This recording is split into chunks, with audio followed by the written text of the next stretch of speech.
County Titans is Trevor Smith. Assistant coach is Jason Harris.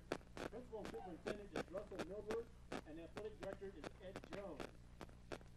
Now for your St. Paul Indians. Number 11, Adam Albertini. Number 16, a senior. Welcome everybody to Miles Field in St. Paul, Kansas, where tonight in the last district game of the year, St. Paul plays host to the Southern Coffey County Titans. What looks to be a great matchup here tonight at Miles Field. Both teams come in 4-0 in district play and are playing for the district number 1 seed. The loser of this game will be the number 2 seed. Each will make the playoffs, as the top 4 in each district does throughout the state in 8-man 2, but still yet you want the number 1 seed and home field advantage. That's right, Dan, and every game so far this season is counted, but none's been more important than tonight, where they both come in undefeated in district play, and this will be for all the marbles in districts, and then it'll also be an important part of how it's figured for next week to see where everybody ends up and who they may match up with. So tonight's a big game for the Indians and for the Titans as well. And it looks to be a great matchup. Southern Coffey County comes in just 2 losses on the season, 2 early season losses against very, very good football teams. And since that point in time, they've just been blowing everybody out of the water, putting a lot of points up on the board. 6 seniors on the Southern Coffey County team of a 12-man roster. So each team a little light on the sidelines, but Southern Coffey is senior-lated for sure, and my gosh, Mike, they look big warming up on the field. That's right, and we'll recognize some of the names. We matched up with Southern Coffey County in football several years in a row, and also last year you'll remember some of these names from basketball, where they came down with a pretty good basketball team as well. So some good athletes on Southern Coffey County's team tonight. A couple of them to speak of. You talked about the seniors. They've got Dawson Limecooler. He's a 6'4", 235-pound senior. He'll be playing defensive end and tight end. Have to watch for him as the defensive backs are watching for that passing game. So he'll be one to watch for. Also, 6'4", 200-pound senior Colgan Ohl is also another defensive end and tight end. So the big men playing up on front, helping with the blocking, but also going to be a threat to go out for a pass tonight for the Titans. And, Mike, one of the changes, early season changes, as it's lined up on the rosters, Dawson Limecooler is on the roster as a defensive end and tight end, and I think they've moved him into the backfield, Mike, so you can imagine what kind of load he is to try to bring tough, down in the backfield now. I think they made that change a couple games into the season, never has changed the roster, because he is one of their big running backs. I believe he's liable to move all over, as well as Ohl, who is another big senior for the Titans as we get set for kickoff. I missed who won the toss and who's going to receive the opening kick. We'll bring that to you here in just a minute. And you're listening to the Ritchie's Pharmacy pregame show. Dan Vitt alongside Mike McCracken, where, as I said, tonight plays host to Southern Coffey County in the last, I don't necessarily want to call it the last regular season game, because technically next Thursday night is the last regular season game, although it is also a playoff game. The playoffs are different this year, where they have a 32-team bracket drawn up, and the top 4 seeds of each district throughout the state are seeded in that bracket. So District 1, first place, will play number 4 seed out of District 2. 2 will play 3, and flip-flop that, vice versa, on each district. So either way, I think St. Paul and Southern Coffey County will be the number 1 and number 2 seed. So I believe each will hit a home game next Thursday, but their opponent, they'll either be playing a 4 seed out of District 2 or a 3 seed out of District 2. I think Southern Coffey won the toss. If I looked out there when the official was calling that, they've deferred, I believe, to the second half. They're going to kick off, so St. Paul get a chance on offense here right off the bat. We got 12 minutes on the clock, and here we're set for kickoff as Ohl has the ball teed up, and back deep for the Indians is Adam Albertini, who on the season is bumping on 1,300 yards already rushing on the ground. So huge season from Albertini. The last couple of weeks has been huge. Deep kick flying into the end zone by Ohl and through the back of the end zone. So the Indians will start first and 10 from their own 15-yard line.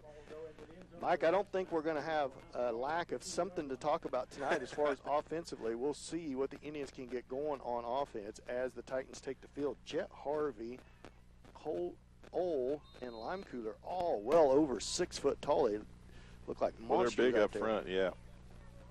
Indians come up to the line of scrimmage. It's going to be Adam Albertini in the shotgun, in the pistol. Keaton Kennedy set along to his left. High snap. Kennedy has it. I believe Albertini keeps it. He's going to be knocked in the backfield for a loss. So nowhere to go for him, so it's going to be second down and 11 for the Indians. So not a good, actually a loss of 2, so it'll be second down and 12 for the Indians from their own 13-yard line. Albertini comes in from the sideline with the play. As I said, Adams had a huge season, and he's going to need to have a huge game here tonight. Going to be a lot of pressure on the offensive line tonight. High formation. Carlson at fullback, Kennedy at tailback, Adam Albertini up under center. Pitch to Kennedy around the right side, looking for some room, cuts back towards the middle, spins away, gets away from one or two, still on his feet. It's going to have a nice gain on the play. It's going to bring up 3rd and long for the Indians. Looks to be about 3rd and 8 for the Indians. He had to fight hard for the yardage he got, and we're going to call it 3rd and 8 as he gets across the 15 up to the 17-yard line. Everything said, stats and otherwise, that the Indians was going to have their hands full here tonight, Mike, and we'll see how this first drive, how they can get settled in here. One receiver wide to the right. Now 2 sprint to the left, Kennedy and Haney.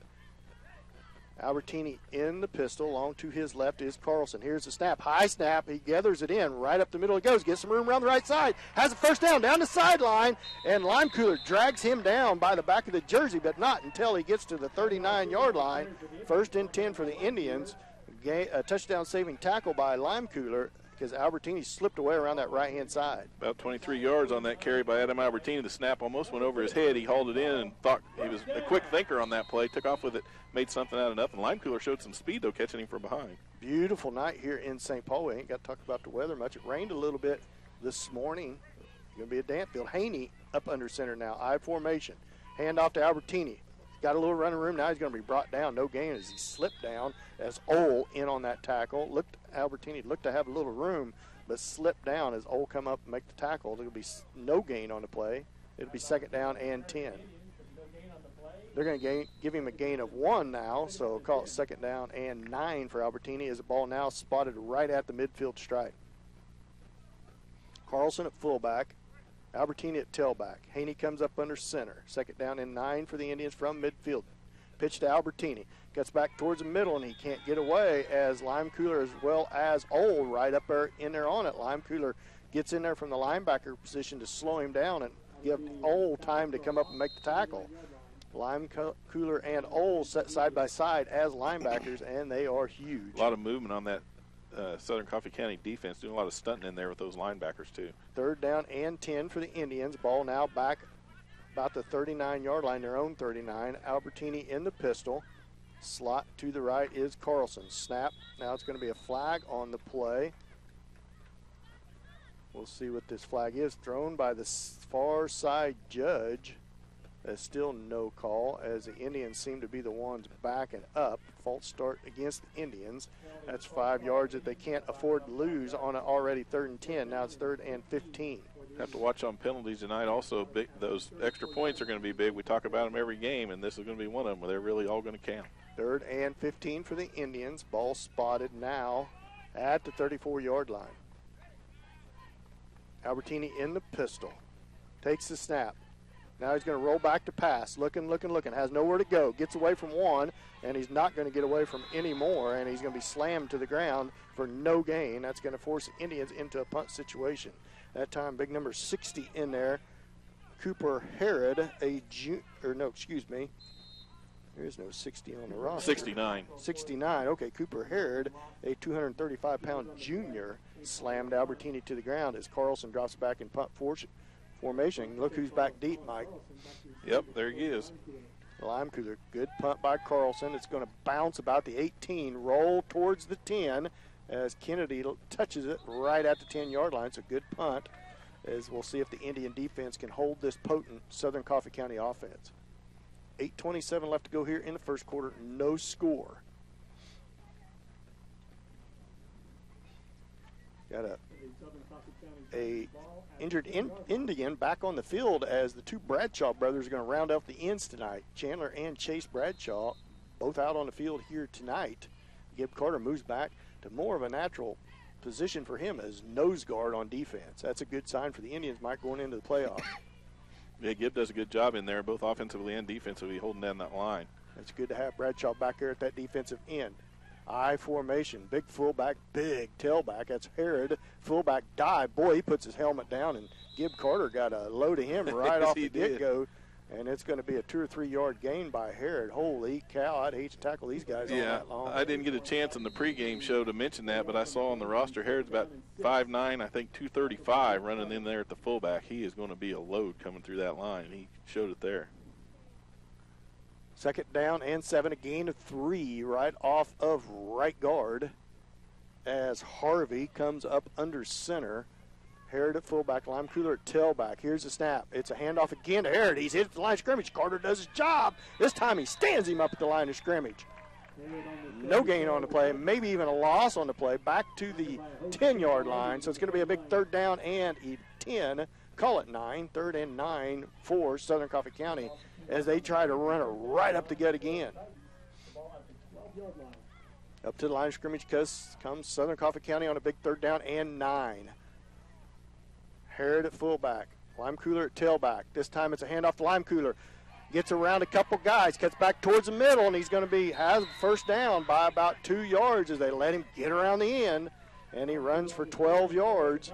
They'll give him 11 yards off around the left-hand side for a Southern Coffee County first down. Southern Coffee County up to their own 22-yard line as that time they got around the end as Limecooler, the big running back, and Indians give him too much space around that left-hand side. He gets out in space, he's going to be tough to bring down. You got Dent and Kennedy playing at the corners or on the outside linebacker position, so they got to watch him coming outside. Harvey under center, Herod at fullback, Limecooler at tailback. It's a handoff to Limecooler as that time he gets away from a couple as Colin Carlson was in there quick, and he tackled Herod back in the backfield, but he didn't have the football, and that's going to be close to another first down for Southern Coffee County. It's going to be 9 yards on the carry. It'll be 2nd down and 1, the ball across the 31-yard line. Going to have to come up with an answer for Limecooler knocking out 9-10 yards of carry. They're going to have to shut that down. Ole splits out wide to the right, as well as Collins, a freshman, 2 receivers wide to the right. In the pistol is Harvey. Set to his left is Limecooler. Here comes the snap. He's going to be back to pass. He's going to throw a slant to Ole, and it's caught as Kennedy whips him down, but not until he gains 7-8 yards. Let's give him 8 yards on the carry. He is now across the 30 up to the 33-yard line. So methodically, Southern Coffee County driving the football against the Indians' defense. 1st and 10 for Southern Coffee County. Ball up to their own 38-yard line. Harvey comes up under center. Herod at fullback, Limecooler at tailback. Here's the snap. Hand off to Limecooler. Tries the right side. This time Colin Carlson in there quick. No gain as Bradshaw comes in there and helps him out. Bring the big fella down. No gain on the play. Let's call it 2nd down and 10. Carlson come in on the blitz again, got his man that time. He was a little more, let him get that exchange and watch where the ball was at, and was able to get a hold of Limecooler before he got just right after he took the handoff. 2nd down. As the down marker has not changed yet, we need to make sure they don't need any more extra downs. It is 2nd down and called at 11. I formation, Herod at fullback, Limecooler at tailback. Harvey pitches it to Limecooler around that left-hand side, and this time he's going to be ripped down. Easton Dent and Adam Albertini in there rips him down. And that's going to bring up 3rd down. He's going to gain 1 or 2 yards. It's called 3rd down and 9. 5:20 left to go here in the first quarter. No score. First possession for the Indians resulted in a punt after a first down. You're watching that pass play again on that quick slant.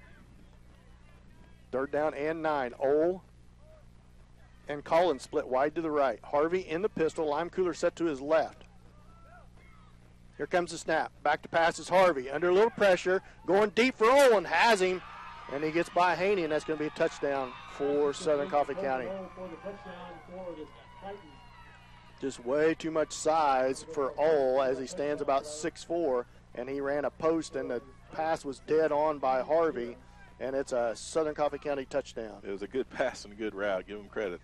They ran that play well. 42-yard touchdown pass. Pending the extra point, 6-0, Southern Coffee County. 4:47 left to go here in the first quarter.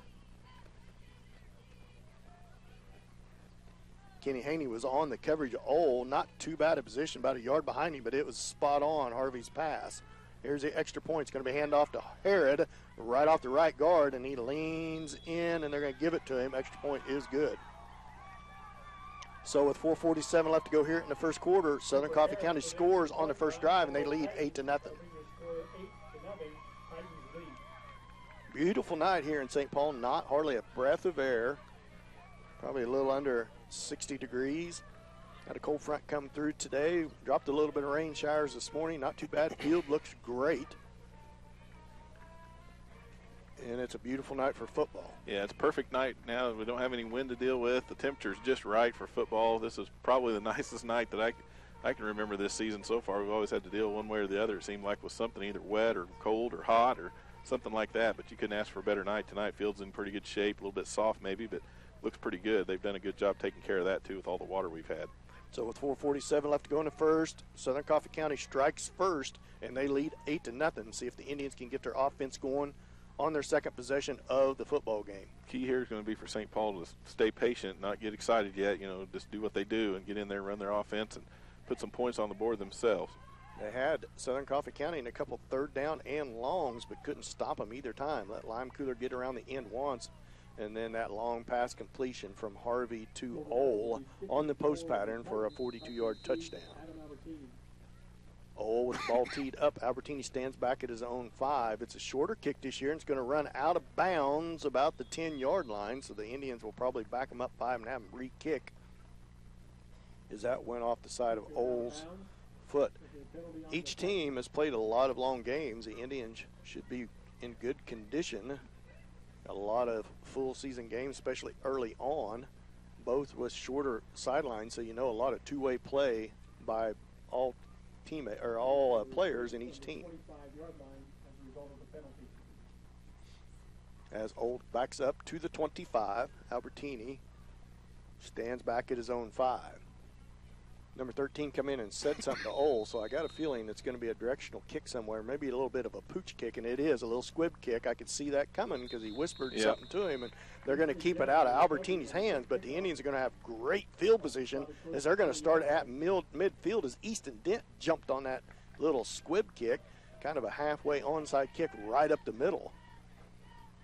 So that's either trying something tricky or they really trust their defense here, Mike. Well, that's the thing. You got to respect Adam Albertini, but at the same time, let's give him a short field. St. Paul needs to take advantage of this. I formation. Carlson at fullback. Kennedy at tailback. This time it's Carlson right up the middle. He ain't got nowhere to go.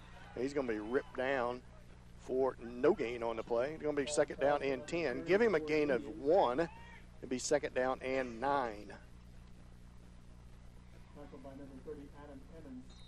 Number 30, Emmons, a 5'10", 180-pound sophomore, playing the nose guard position. Bradshaw comes up over the football. Kennedy and Haney split wide to the left. Albertini in the pistol. Carlson set to his right.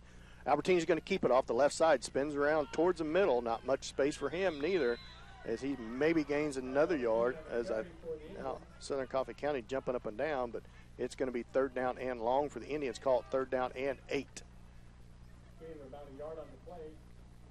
Third down and 7. Murillo comes into the ball game for Kennedy as Albertini comes in from the sideline with the play. Third down, let's call it 7 for the Indians. Ball spotted in Southern Coffey County territory at their 37. Albertini in the pistol. Haney to his right. Now we're going to have to call timeout because all kinds of confusion on the Indians. So with that timeout, we'll take a 30-second timeout. You're listening to St. Paul football on Hot 105. Don't forget, folks, you can sign up for a raffle for an autographed football by OU, Oklahoma University Heisman Trophy winners. Autograph Jason White, Steve Owens, and Billy Sims. Donation is $5 each or 5 for $20. And all funds benefit Honor Flight, the USD 505 Honor Flight, which will be people off taking chances, taking money for chances tonight. So please help support this good prize.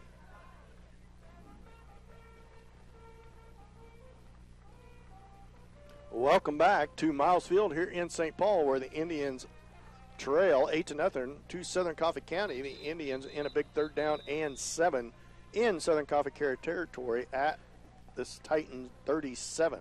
Albertini comes in out of the timeout with the play. 3:35 left to go in the first quarter. Titans lead 8-0. Albertini in the pistol. Set to his right is Easton Dent. Set to his left, Carlson. High snap way over Albertini's head. Still on the ground. Clear back at the 20. Albertini tries to get around, and he's going to go down. Nowhere to go from him. There's nothing he could do to protect the ball more than anything. He was in a mess back there. Has that been about the 6th snap that's been at the top of Albertini's hands? And the snaps are high, and that's not a good field position flip. The Indians was in Southern Coffee County territory. Now it's lost about 15 on that play. 4th down and a train ride for a first down as Carlson back in punt formation. The Indians ball spotted back at their own 20. Low snap. Carlson gets it off end over end. It's going to be fielded by Lime Cooler about the 25. Up the middle he goes. No flag as Indians wanted a block in the back as Lime Cooler returns it up to the 35, 36-yard line. 35-yard line. 1st and 10 for Southern Coffee County from the 35-yard line. Jet Harvey, number 80, comes into the game. Lovell, the senior, with the play. 1st and 10 for Southern Coffee County from their own 35-yard line. They lead 8-0. 3:01 left to go in the first. Harrod at fullback, Lime Cooler at tailback, Harvey up under center. Here comes the snap. Hand off to Lime Cooler. Nope, he's back to pass. Looking to Old to the right. Tipped up in the air by and knocked down. Incomplete. Good defense. Oh, that was good defense by Kenny Haney that time as they run the play action. Harvey kept the ball, looking for Old coming from that left tight end, and Haney cut in front. Good coverage by the Indians. Haney did just what he should have done there. Instead of trying to go for the ball, he just got his hand up in the way and knocked it out so the receiver couldn't catch it. It was a good play by Haney on that. 2nd down and 10 for the Indians. Ball spotted back at 35-yard line. Harvey up under center. Harrod at fullback. Lime Cooler at tailback. They're up to the line of scrimmage. Here's the snap. Pitch to Lime Cooler. Left side cuts back the middle. Now back to the outside. And he's going to be knocked down. Now there's a flag comes in late on the play. Flag spotted right at the Titan 38-yard line. Lime Cooler had a 5. Let's see. Where'd they spot the football at, Mike? I don't see the football yet. Oh, they're going to call. We're going to call a legal hit to the helmet on the Titans on this sideline, and the Indians are going to push him back. I think he had a gain of 5. It would have brought down it would have brought up 3rd and 5 from midfield, and they're going to back the football up from the spot. It's going to be a 30. It's from this 37-yard line, so that's going to back the Titans up. It's going to replace 2nd down, and it is a 15-yard penalty on the helmet-to-helmet contact, and I don't know if that was on the block or if that was on Lime Cooler on the run. Yeah, I'm not sure either. It came in front of the Indian sideline, so it was a little hard to see right in front of the sideline, but a big penalty against the Titans. It backs them up, and it's going to be 2nd down and 23. Ole and Collins split wide to the right. In the pistols, Harvey. Set to his left is Lime Cooler. Back for the pass. Here's a slant to Ole. It's got some running room back up to the original line of gain, and it's going to bring up a 3rd down and 8. Man, they are working Harvey to Ole, and Harvey is spot on. Yeah, he is. On his passes so far. That's a 15-yard gain on the pass play. It'll be 3rd down and 8.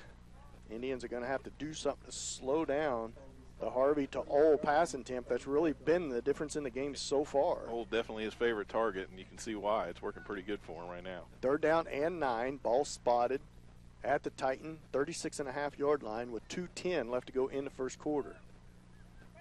Collins splits wide to the left, and Harvey is in the pistol.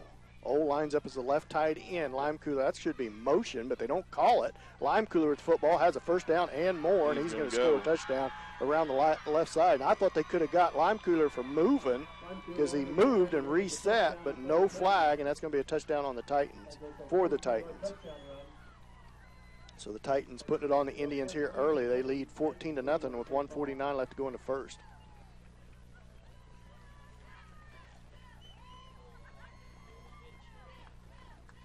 Had a 42-yard pass and now a 42-yard run. Southern Coffee.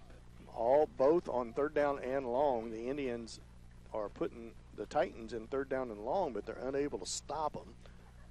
Harrod at fullback, Limecooler at tailback on the extra point. 2-point conversion is to Limecooler, and he's going to hop right in there, and it's going to be good. So the extra point is good. It's going to be 16-0 with 1:49 left to go here in the first quarter. So with that, we'll take a 30-second timeout. You're listening to St. Paul football on Hot 105.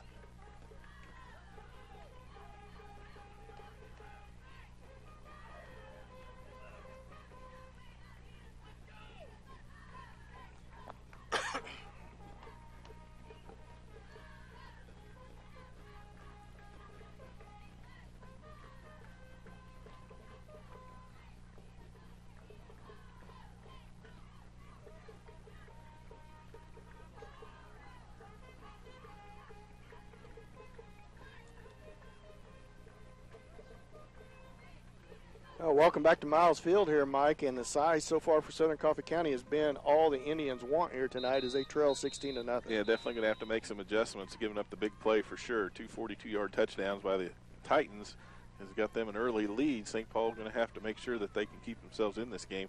Also, while we got a minute here, I want to remind everyone that if you have a chance to tune us in on our YouTube, you can watch the live stream of this game and all the St. Paul games. You can go to hot1055.net on the internet, click on the St. Paul Indians banner. It'll take you to the YouTube channel. You can find the Southern Coffey County label on the game. Click on it. You can watch this game live. Ole with the ball teed up. Albertini stands back at his own 5. Last time Ole, first it was a touchback. First kick, second kick went out of bounds, and then he squib kicked it. This one's a bouncer right down the middle. Albertini's going to pick it up at the 10. He starts up the middle. Gets a couple blocks, cuts to the left, and Ole's got him by the shirt tail, and they rip him down, but a nice return by Albertini up to the 38-yard line. Been good field position for the Indians. It was just that high snap that really killed them on their last drive as it went well over Albertini's head and back about 25 yards, and he had no choice but to chase it back and jump on it. First down and 10, ball spotted at the 39-yard line. I formation, Carlson at fullback, Kennedy at tailback. Here comes the snap. Hand off to Carlson, left side. Puts his helmet down, is going to drive forward for 2 or 3 yards on the play. It'll be second down and 8.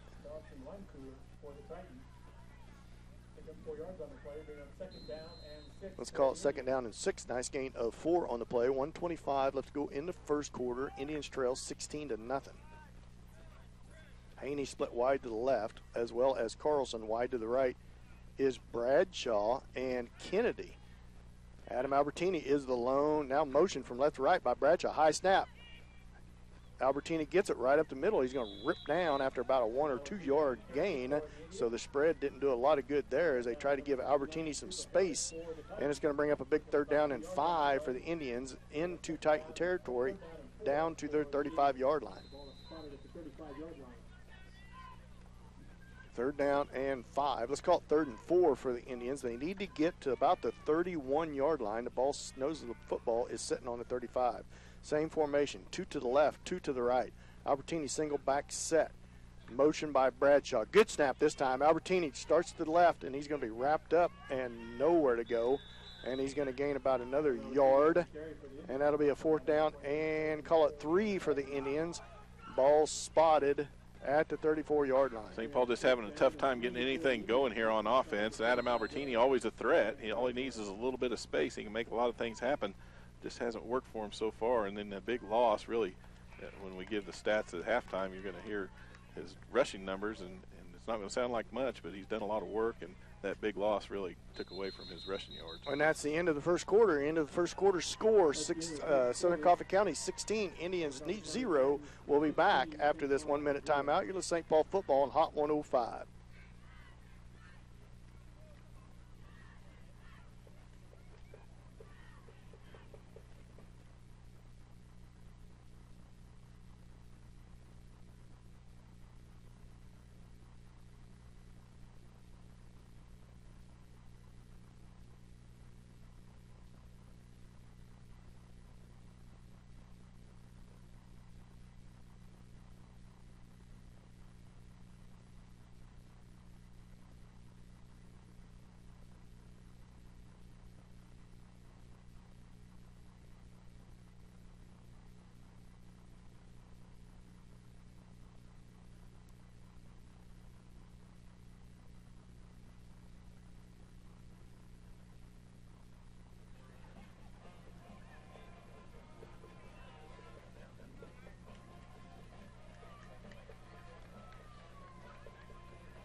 second quarter, St. Paul will have the ball 4th and 3. Welcome back to Miles Field. St. Paul trails 16-0 at the start of the second quarter. They have the football. It appears as though they're going to go for it here on a 4th down and 3. Ball spotted at the Titan 34. They need to get to the Titan 31. In the pistol is Albertini. Set to his left is Carlson on the big 4th down and 3.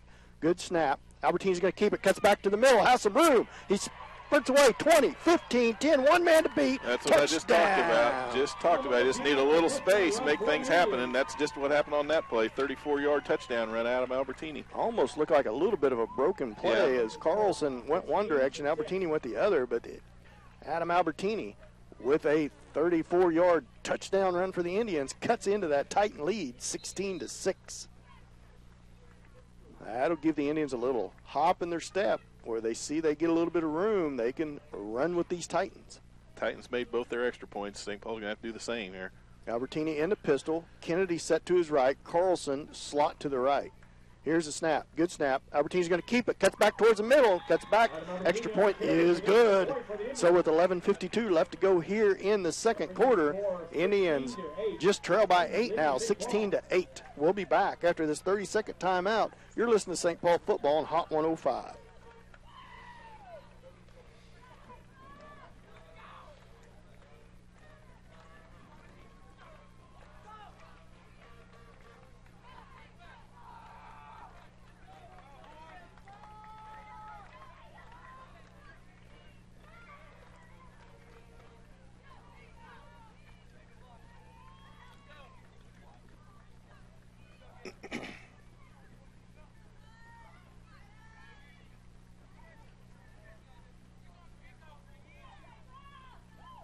Welcome back as we got a ball game now as the Indians find some spark on offense as Albertini gets away and gets into the end zone. Extra point is good.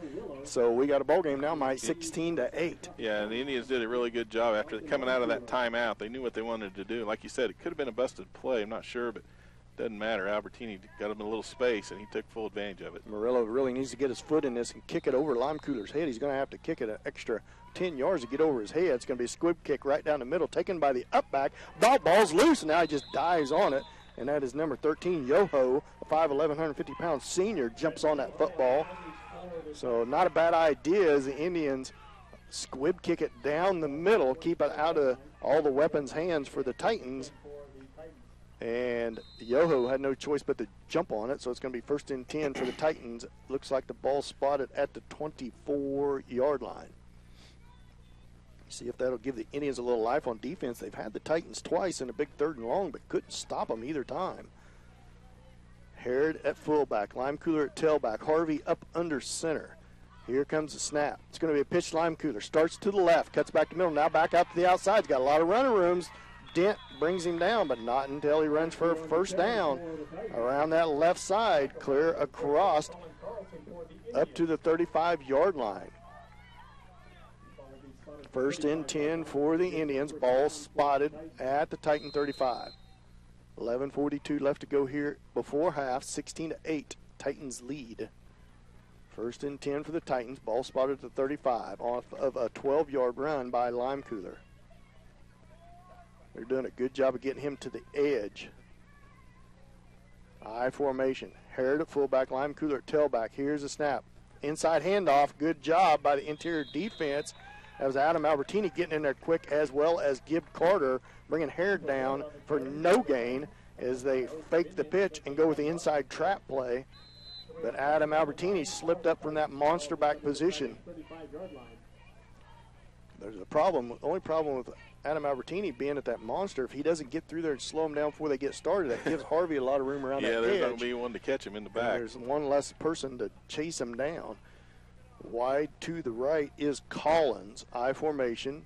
No, in the pistol is Harvey. Behind him is Lime Cooler. Here's a snap. Hand off to Lime Cooler. Starts up the middle. He's hit by a couple Indians. Now they need to finish him off, and they get him down.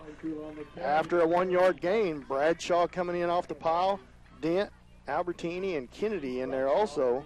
It'll be 3rd down and 9 for Southern Coffey County at their own 36.5-yard line. Indians doing a better job on defense. The only thing on this 3rd and long, they're going to have to watch for that tight end slipping out there for that pass, and also watch for Ole see where he's going to line up, and if he's going to go downfield or if he's going to try and hit that quick slant again. I think the Titans are 3 for 4 on passing so far. It's been a big weapon. They're going to line up in the I, so Mike's right. Going to have to watch for that play action in the I formation. Carlson comes up the line of scrimmage. They're looking for pass. Harvey back deep, and there's a flag come, and it's knocked down by Haney. So a big decision if that's a hold coming up by Coach Watrick. Yep, and it is. Because it could very well be 4-down territory. The ball's spotted at their own territory, but it's at that iffy territory mark at the 35-yard line, 36. So Southern Coffey County's backing up like the Indians are going to take the penalty. And they're going to decline the penalty and make it 4th down. So we'll see what Southern Coffey County elects to do. A gutsy call by Coach Watrick, not backing him up, and it's a 4th down and 9 for the Titans. They look to stay in their offensive set. We'll see what they elect to do. As now Herod back in punt formation, and it appears as though they are going to punt. Nobody back deep. Now Adam Albertini slips back deep. Herod, high snap over his head. In chases everybody. Herod clear back now. Back there Bradshaw, and he's down to the ground and on a knee at the 11-yard line. And that's going to be unbelievable. Good change of events for the Indians. That ball kept rolling towards the goal line. It just kept going. That was a loss of about, 23 yards, I think. What roughly. A break for the Indians on the snap. You could tell Herod back in punt formation. That ball went well over his head, 5 yards over the top of his head. So the Indians have a great opportunity here after the big stop on defense, and that's going to be a timeout for Southern Coffey County. So with that, we'll take a 30-second timeout. You're with St. Paul football on Hot 105.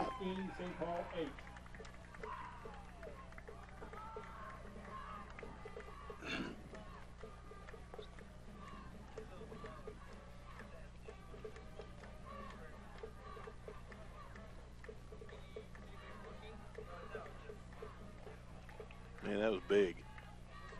Yes, sirree. Don't look like they punted very much, does it? Just outside the 10. Thanks, everybody, for watching online here as the score is 16-8, but the Indians with great opportunity here. Back at Miles Field here, 1st and 10 for the Indians, just outside their own 10-yard line after a snap over the head of the punter. Herod puts the ball clear back at the 10-yard line where the two Bradshaw boys is in pursuit, and Herod slipped and put a knee on the ground back at the 10-yard line. So just 11 yards to go for the Indians to try to tie this game up. Technically wasn't a turnover, but it's just as good as one. Albertini up under center. Carlson at fullback. Kennedy at tailback. It's going to be a roll to his left. Back to pass. Looking. Has a man. Oh, it's picked off. And Bradshaw was open, but behind him, Adam Albertini put the football behind him, and Harvey picks it off in the end zone. And what a change of events.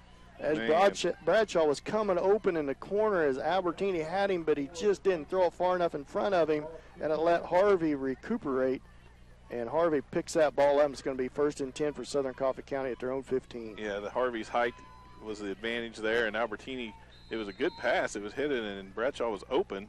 Just didn't quite get it over the reach. He didn't get it out in front of Bradshaw. Bradshaw was a couple yards ahead of Harvey. He just needed to get the football out there further. Threw it behind Bradshaw, and that let Harvey pick it off in the end zone. St. Paul really missed a chance there. Back at their own 15, 1st and 10. Hand off to Lime Cooler off the left side, looking for some room. The Indians appear to have him bottled up. Now he's pushing forward. And see what the gain of yard is. He didn't look like he's going to gain any, but the big frame of Lime Cooler leans him forward and gives him a 1 or 2 yard gain. It'll be 2nd down and 9. Man, what a change of events. Oh. A gutsy call by Coach Watrick, rolling him out to his left after the fake handoff. Bradshaw was coming open, but Albertini just threw it behind him. See what the Indians defense can do here. Now Lime Cooler splits wide to the right. Harvey's the lone man in the pistol, back to pass. Looking down the middle of the field, going to throw it deep, and has Lime Cooler as Albertini rips him to the ground, but not until he has a 20-yard gain, clear up to the 35. Boy, that's a mismatch. You've got big Lime Cooler out there. Only one covering him is Adam Albertini. He's fast enough. He's lacking about a foot probably on height almost. Well, not a foot, but at least 6 inches, 8 inches probably on height. 1st and 10 for Southern Coffey County. Ball now up to the 35. 8:49 left to go before half. 16-8, Titans lead. Indians Indians with an opportunity the last time they had the football, had it on the Titan 11, but turned the ball over. Two receivers wide to the right is Ole and Collins. In the pistol is Harvey. Lime Cooler set to his left. He's going to be back to pass. Looks for that slant again, and nobody there as he threw it. As Ole got tangled up, it appeared to be with Collins. And umps need to watch that. The side judges need to watch that because Collins, it looked like he had no intention going out for a pass. It's a little bit of a pick play. Yeah, that's what Mike. I was getting ready to say, too. Collins is out there, and he's obviously not going to run on a route, at least a long route. He's going to run out there, and that's exactly what he's doing, kind of making a pick move. Lines up on the inside of Ole, and Ole runs a slant, and Collins kind of just runs up there and gets in the way of the guy defending him. I formation. Harrod at fullback, Lime Cooler at tailback. Hand off to Lime Cooler in the backfield. Albertini has him back there by the ankle, and the Indians come help him out as Harvey and Lime Cooler kind of run into one another in the backfield, and it's going to be a 3rd down and 11. 4 on that play. Call it 3rd down and 12. Ball spotted back at the 33-yard line. Looks to be another passing down. See if the Indian defense secondary can do something here. Maybe get a little pressure. Front line get a little pressure on Harvey. Would help on a big 3rd down and 12. Ball spotted back at the Titan 33-yard line. Ole and Collins splits wide to the right. Harvey in the backfield. Lime Cooler set to his right. As Lime Cooler looks, has wide open. Kennedy falls to the ground, and he's going to be in for the touchdown. I have no idea how he stood out that wide open for so long, but Ole was wide open. No flags on the play, and Southern Coffey County takes advantage of the Indians' turnover. Wow. 22-8, Titans lead. 7:32 left to go here before halftime. Harvey and Ole's just been too much for the Indians to handle so far. Extra point pending here as the down marker goes up to get set. Southern Coffey County lines up for the extra point. And it's going to be split back formation. Harrod to his left, Lime Cooler to his right. Harvey up under center. He's going to hand it to Harrod off the left side. Boy, nobody even over there close. Extra point is good. And that takes the score out to 24-8. Titans up by 16, 7:32 left to go before halftime. We'll be back after this 30-second timeout. You listen to St. Paul football on Hot 105.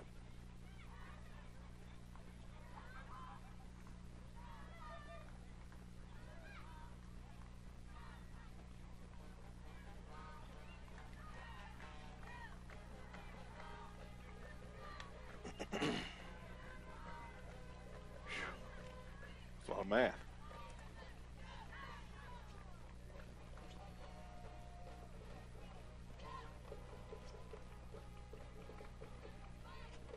Welcome back to Miles Field here in St. Paul, where the Titans score off the Indians' turnover, and they lead 24-8. As the Titans line up to kick off here, see if the Indians, their last offensive possession, second to last offensive possession, they get into the end zone. They caused a big turnover on downs, or a bad snap over the head of the Titans, got the ball at the 11-yard line, but directly turned the football right back over off of an interception, and Southern Coffey County drives down the field and scores. Indians are playing good defense, 2 downs at a time, Mike. It's just 3rd down and long that keeps killing them every time. All with the ball teed up. Albertini stands back at his 5. It's going to be returnable this time. Taken on the fly at the 2. He starts off the right side, 10 to 15, 20-yard line. Cuts to his left, now back up the middle, now left outside. And Ole's going to bring him down at the 28 as well as Lime Cooler. So it'll be 1st and 10 at their own 28. Albertini gets up just a little bit slow on the play. 1st and 10 for the Indians from their own 28. St. Paul definitely got their hands full, but they've shown that they're capable of the big play themselves, and so 7:25 left to go before half. They trail 24-8 to the Titans. Up to the line of scrimmage comes the Indians. 1st and 10 from their own 28. In the pistol is Albertini. Set to his right is Carlson. Split wide to the right is Kennedy. Hand off to Carlson up the middle, and he's going to be chopped down by Lime Cooler. Had some running room off that left-hand side. Still going to have a nice gain on 1st down. A gain of, let's give him 3, 2nd down and 7. yards on the play. Bring up second down and 7 for the Indians. Ball across the 30 up to the 31. Limecooler with an ankle tackle there. Colin Carlson would have had some running room off that left side on a little inside trap play out of the pistol. 6:57 left to go before halftime. 24-8. Indians trail Southern Coffey County. Same set. Kennedy wide to the right. Carlson set to the right of Albertini in the pistol. Here's the snap. It's a good snap. Albertini's going to keep it up the middle. Tries to get to the right side. He's going to have another 3-4 yard gain as Harvey brings Albertini down. It's going to be a third down and let's call it 4 for the Indians. Ball spotted at the 39. It's going to be a long 3 and a short 4 for the Indians. So a big third down for the Indians to keep this football out of the Titans' hands. Really need to convert here. Albertini in the pistol. Kennedy set to his left. Comes around the left side, cuts back center. Going to be close to the first down. Close. Real close to the first down. If he's short by less than a half of a yard. And it appears though they are spotting him just a little bit short, so it's going to be a big fourth down play for the Indians here. 4th and a foot for the Indians. Ball spotted at the 38.5 yard line. They need to get just almost to the 39. Now they're going to, well, I thought they was going to stop and measure, but they're not. They're going to spot him about a foot short. 5:44 left to go before halftime. And you just need to hustle up to the line of scrimmage. As they go to the line of scrimmage, a gutsy call here. They're going to have to go for it here on the 4th and short. Split back formation.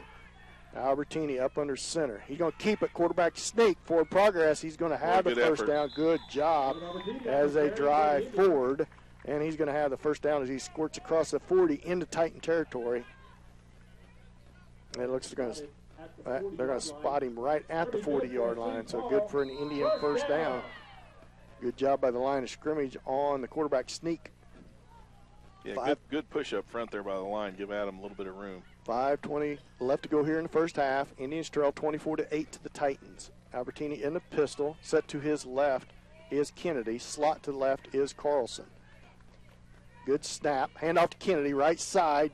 Breaks one tackle. Jumps over a person. Going to have a good gain on first down. Now he's wrapped up. And it's going to be a good 4 or 5 yard gain on first down. So to bring up second down and call it 5 as the ball spotted just short of the 35-yard line into Titan territory. Titans really trying to strip the ball away from Kennedy. Did a good job hanging on to it. Call it second down and 5 for the Indians. Ball spotted about the 35.5 yard line of the Titans. Indians are having to earn every yard they get against this big Titan defense. In the pistol again is Albertini. Set to his left is Kennedy. Option to the left. Albertini's going to keep it. Squirts way to the middle. Now ball's loose, and Bradshaw jumps on it. Johnny on the spot, and it's going to net of a gain of about 1 for the Indians. As almost disaster for the Indians again as that squirted out of Albertini's hands. Yeah, good heads-up play by Bradshaw. As soon as that ball was on the ground, he saw it and he dove on it. Saved a turnover. It's going to be third down and 5 for the Indians. Call it 4 as the ball now nose of the football across the 35. Pistol formation is Adam Albertini. Set to his left is Carlson. Set to his right is Easton Dent on a big third down and 4. Here's the snap. Albertini's going to keep it. Starts up the middle. Trying to find some running room. Squirts, leans forward. He's going to be about a yard or 2 short of the first down as he gets across the 35. Down to about the 32-yard line. They need to get about to right on the 30-yard line, it appears. It's going to be a big fourth down and a yard and a half for the Indians here. Yeah, Indians really having to fight it out here and gut it out. So far they've been able to do that. Another big player on fourth down. I'd like to see Albertini try to get to the edge around this left side. You got Harvey and Limecooler all in there at that linebacking position, really bottling it up in the middle. Here he comes around the left side, looking for a lead blocker. He's going to have a first down, cuts away from one, and falls down, but not until he has a first down. It's a good, hard run around that left side for Albertini. Good lead block by Colin Carlson. Squirts him free as Keaton Kennedy comes back in the ball game for the Indians. First and 10 for the Indians. Ball across the 25 to 24-yard line. Yeah, that's nice.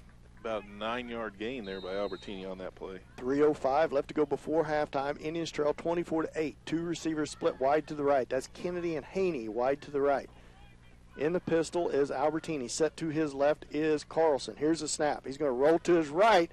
Harridge chasing him. Now he throws it late, and it's into the ground. And, man, there's a lot of hands on Bradshaw. No flag. Keaton Kennedy, there wasn't nobody within 30 yards of him off the left-hand side, but Albertini was rolling to his right. It's going to be second down and 10 for the Indians as the incomplete pass stops the clock at 2:48. Left to go in the second quarter. I want to remind everybody at halftime, the Labette Health halftime show, I believe Craig Bagshaw, St. Paul principal, is going to join us. We're going to visit about updates on some things from the last time that we got a chance to visit with him. St. Paul K-12 principal in the pistols. Albertini, motion from right to left's Kennedy. He's going to keep it. Starts around the left side, and there's a flag, and that's going to be a flag on the Indians, as it's going to be a hold against the Indians, and that's going to back the Indians up 10 yards, and we assume the Titans will take it. Instead of third down and 8, it will be second down and 18, or maybe even more than that. It's a spot foul. They got to see if the Titans are going to take it, and they do take the penalty, so that will back the Indians up 10 yards, as that was a pretty obvious hold. As I couldn't catch the number, but I seen the Indians grab a Titan as they try to get around. It'll be second down and 22. 22 yards for the Indians. So second down and long for the Indians. See what Coach Watrick dials up here. Now's the ball spotted back at the 35 of the Titans. Indians need to get clear down to the 13. In the pistol is Albertini. He's going to roll to his right. A lot of pressure. Throws it back to the left to Carlson. Carlson can't get a block on Lime Cooler as Gib Carter out there trying to get a lead block, and he couldn't make the block. He's upset with himself as Carlson slipped out to the left, and Lime Cooler with a heck of a play wraps him up, no gain on the play. Yeah, Lime Cooler played really good defense, broke down, waited on him to catch it, and then this was right there to make the tackle. Gib Carter was right there to try to make the lead block. He's just as upset with himself as anybody as he couldn't get the block on Lime Cooler. Much bigger frame. It's going to be third down and a mile for the Indians. Back is a gain of about 1.5 yards. It's a good play call, though, that screen to the outside. Two receivers wide to the right. Albertini in the pistol. Carlson set to his left. Out there on Kennedy. He's going to throw a little pump fake. He's going to throw it deep for Haney. He's out there, and Haney makes the catch. Oh, no. He dropped it. Or did they? They called him down. Called a catch. He called it a catch. The sideline ref calls it a catch, and now they're going to talk. I think they're going to give it to him. Well, they was going to give it to him. Now this back judge is coming over to the side. Yep, they're spotting it down there. They're going to spot it. They're going to say he caught it, controlled it. First and 10 for the Indians on a heck of a catch by Haney. Boy, good job, Haney. Boy, I don't know, Mike. That's a replay in NFL. Yeah, I think so. I don't know if he controlled her all the way to the ground or not, but we'll take it. He had it on his hands, and it's going to be a timeout for the Titans. So there's a break for the Indians. So with 1:51 left to go here before halftime, the Indians trail 24-8. Titans timeout. We'll take a 30-second timeout. You're listening to St. Paul football on Hot 105.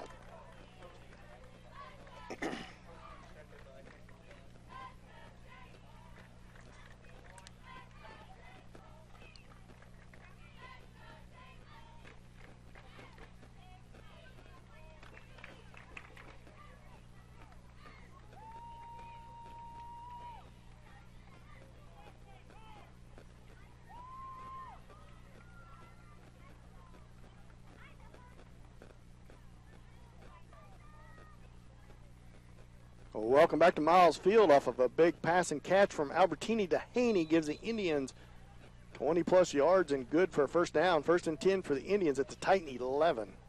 Might have to go home and watch that on the live stream replay, Mike. I think when he hit the ground, I think he had control of it. He landed flat on his back, and I think when he hit the ground, the ball bounced out. A little different look here now at Haney up under center. Albertini wide to the right. Carlson the lone setback. Here comes the snap. Hand off to Carlson off the left side, and he's going to be wrapped up. He's driving forward as he gets across the 10. Good hard run by Colin Carlson. As Stout, a 5'10", 175-pound senior, was the first man in there. As Haney comes in from the sideline with the play. Second down and call it 7. Ball spotted inside the 10. Appears to be about the 8-yard line. So the Indians could get a first down. It appears to be about right at the 1, clear on the other end of the field. Same set. Haney up under center. Carlson at the fullback. Here comes the snap. It's going to be an end around, a toss end around, and there's Albertini's going to be cut down as he couldn't make it to the outside on the little trick play by the Indians. Might have cut it upfield just a little bit too quick. Had a lot of space to play in. Couldn't get to the inside. Nice play by the Titans. Cut Albertini down for a little or no gain on the play. What I was really hesitating was about, boy, there was close to a clip by the Indians on that coming from the weak side. Third down and call it 7. Ball spotted at the 7. Indians need to get to the first down. Need to get 7 yards for a touchdown. It's pistol formation. Albertini in the pistol. Kennedy set to his right. Here comes the snap. Oh, it's going to be a delay. They didn't get the play off. They didn't need that at all. That's a mental mistake. Against the Indians. That's a mental mistake. As seen Albertini leaning over to Kennedy, telling him something, and that took an extra couple seconds, and then the Indians didn't get it off, so that's got a big 5-yard penalty. Backs him up to the 12, so it's 3rd and 12 now. Ball spotted about the 13-yard line. See what Coach Watrick dials up in the next 2 plays here to try to get the Indian in the end zone. 20 seconds left to go before halftime. Indians with 2 timeouts. Here's the snap. Hand off to Kennedy. He's got a little run room. Jumps over one. Driving inside the 10 down to the 8-yard line. Timeout Indians with 9 seconds left to go here in the first half. It's going to bring up a huge 4th down call from Coach Watrick. Good first half of football here, Mike. Well, it has been a good half. You know, St. Paul's had some bright spots. They've had a couple breakdowns too, though. But it's been a good first half of football for sure. Indians are going to have to pull something out of her hat here that they haven't seen. Maybe go to a tight end, one of the Bradshaw boys at tight end out of a little play action. Maybe that little inside shovel pass to Carlson. You know, that shovel pass, something we haven't seen yet tonight. But somehow the Indians need to muster up 8 yards for a first down, 9 yards for a touchdown with 9 seconds left to go. And they'll be down to 1 timeout left, I think, for each team, as the Indians has used 1 and the Titans have used 2. So the Titans trying to hold the Indians out of the end zone before halftime. The Indians desperately need to get into the end zone. 24-8, Titans lead here with 9 seconds before half. Indians timeout. Stick around for our Labette Health halftime show. As Mike said, Mr. Bagshaw, St. Paul School principal, will be his halftime guest, and Mike will have all the stats for this first half. A lot quieter offensive stat night for the Indians for sure. Well, that's for sure. A little different look. Just going to be maybe a little play action here. Albertini up under center. He's going to roll to his right. He's looking to throw. Now he's going to try to scramble. Tries to get around the right side. Throws it back across the field. Touchdown! Oh, boy. Haney standing by himself in the back of the end zone, and Albertini found him. Couldn't have gone any better. 1 second left to go before halftime. Albertini buying time. Rolled to his right. Act like he was going to run, and somehow Kenny Haney found an open spot standing in the end zone. Touchdown, Albertini to Haney. That was fun to watch that play. I thought Albertini was going to pull the ball down, try to get a first down, but he wouldn't have had it. It wouldn't have mattered because that was going to be the end. If he would have ran, that was going to be the last play before halftime. So perfect scenario for the Indians. Now they need to convert on this extra point. Pistol formation. Kennedy set to Albertini's right. Slot to the right is going to be a handoff to Kennedy right up the gut into the end zone. And the Indians cut it to an 8-point lead for the Titans. Titans lead 24-16, but a huge score for the Indians right before halftime here. We'll stick around here. Just 1 second left to go in the first half. Stick around for our Labette Health halftime show. What a big drive for the Indians. Boy, that really makes that turnover big too, Dan. You know, it was that close down there on that possession where they had the turnover. They could have put some points on the board. We'd have a tie ball game going into halftime, but they did a good job coming back here, driving down the field. That was a slow, methodical drive, and they really had to grind it out as they got across the midfield area. And a couple of times they had 4th and short where they had to convert, and they were able to. And then Albertini did a really good job on that play. The play kind of started to fall apart on him. He gave himself some space and some room. The defenders came up to try and make a play, and when they did, left Kenny Haney all alone in the back of the end zone, and Albertini had good presence of mind to look around, and he was able to see him. He just tossed that in there like they were playing catch. It was a nice, easy pass, and all Haney had to do was stand there waiting on it to come into his hands. Mike, the big play of that drive was the 3rd and a mile where the Indians converted from Albertini to Haney. Somehow he reeled it in on the sideline down to the 12-yard line. It took 4 downs from there and a illegal procedure penalty against the Indians, but they mustered into the end zone. Murillo, squib kick down the middle, And that St. ball's Paul's ball. loose, and the Indians get it, and that will Not be gonna get a halftime. chance, So halftime score, Titans 24, Indians 16. We'll be back after this 2-minute timeout. You're to St. Paul football on Hot 105.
Welcome back to Miles Field here in St. Paul, where halftime score, Titans 24, Indians 16, but the Indians with a huge drive right at halftime there to get this to an 8-point game. It's been a handful for the Indians so far, Mike. Yeah, it's really been a handful. It's been a heck of a game. The Indians a little bit hot and cold there, but they were hot when they needed to be, except on that turnover. Really, that's the Achilles heel, the turnover. But like you mentioned on that last drive, slow, methodical drive, had a couple of chances where they looked like they were in big trouble, whether it was 3rd and long or 4th and short a couple of times. That 3rd and long play to Haney, you mentioned that before we took the break, and that really was the turning point on that drive, gave him that big first down that kept the drive alive. And then Albertini to Haney with the short yardage 8-yard pass into the end zone to bring things to 24-16. The Indians coming right back. They're still fighting, and that's one of the things that's really nice to see. We had the first ball game of the year, if you remember. Indians went into halftime with a pretty big lead, came out after half and weren't able to hang on to it. So that's one of the nice things. We can see some improvements that's been made as they've developed through the year and the season so far. Is when they get down, they're not laying down. They're coming back and fighting and being able to fight back into the game. Second half should really be a barn burner here. Fun to watch. I sure hope so. I hope the Indians can make some adjustments. Really, their defense hasn't been too far off from playing a heck of a first half, Mike. Just a play or two on third down. Yep. They just had the Titans 3rd down and long a couple times, and somehow Harvey to Ole or Lime Cooler getting around the edge, just one missed tackle here or there.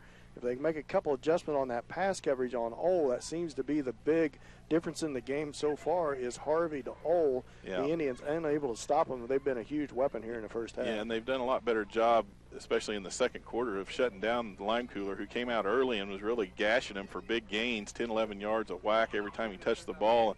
Had the long 42-yard or 47-yard touchdown run, and they weren't able to stop him on that. But the last 5 or 6 carries that he had, hadn't got more than 2 or 3 yards on those carries. So the Indians done a good job of slowing him down and kind of coming up with a little bit of an answer to keep him from being the offensive running weapon, and they've had to rely on that pass. So it's really a double-edged sword for the Indians defense, Mike. I really like that putting Adam Albertini up in the monster to stop that Right. run with your linebackers with Dent and Carlson. It's really a huge run stopper.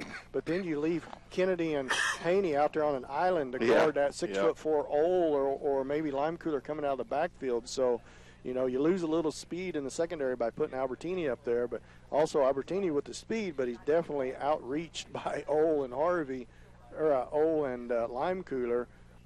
As far as playing D-back also. So we'll see what kind of adjustments Coach Watrick and Coach Stone King makes here at halftime. A great first half to watch, fun to call. 24-16 Titans lead.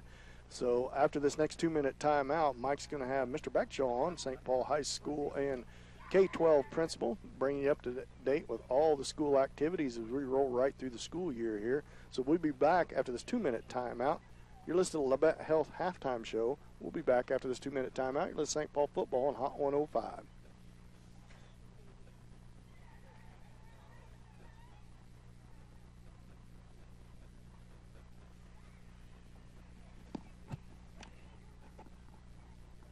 How about Mansfield was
Welcome back to Miles Field here in St. Paul, Kansas, where we're at halftime on what's turned out to be a heck of a football game tonight between the St. Paul Indians and the Southern Coffey County Titans.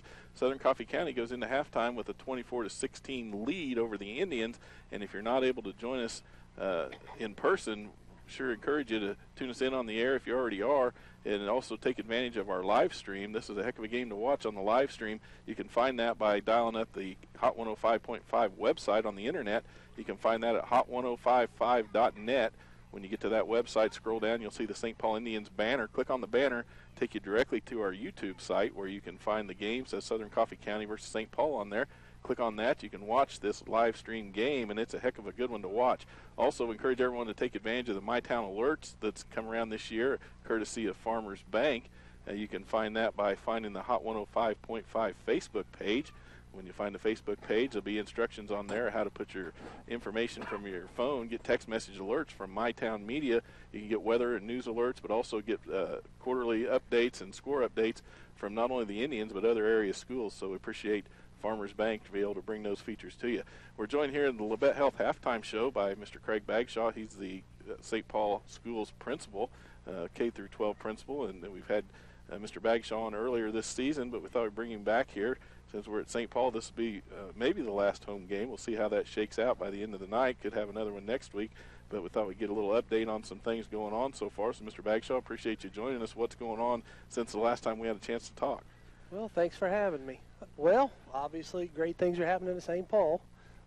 Our middle school girls participated in the Mineral Belt League tournament, and once again couldn't get past St. Pat's in two real tight matches there. But they're already starting and practicing basketball. We already got basketball we've started. already got so basketball on the brain. We've got the fall sports going, and the winter sports already getting started. So the junior high girls volleyball wound up their season.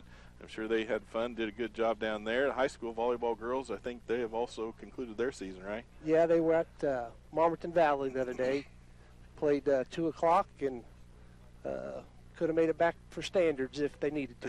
Yeah, well, But, they played some tough games, Yeah, I they know, did. all season long. And Coach Haight, we had him on for our Labette Health halftime guest on the last home game, I believe, and enjoyed visiting with him. I know he's worked hard all season long with the girls. The girls put in a lot of work, and regardless of what the record shows, I know that they went out and tried their hardest all the time and did their best. Just didn't turn out sometimes quite like they wanted. But the good news is they're all out again, getting ready for basketball to start as well. So, but right now we're at football. So, this football game here, heck of a game tonight to watch. This is a heck of a game.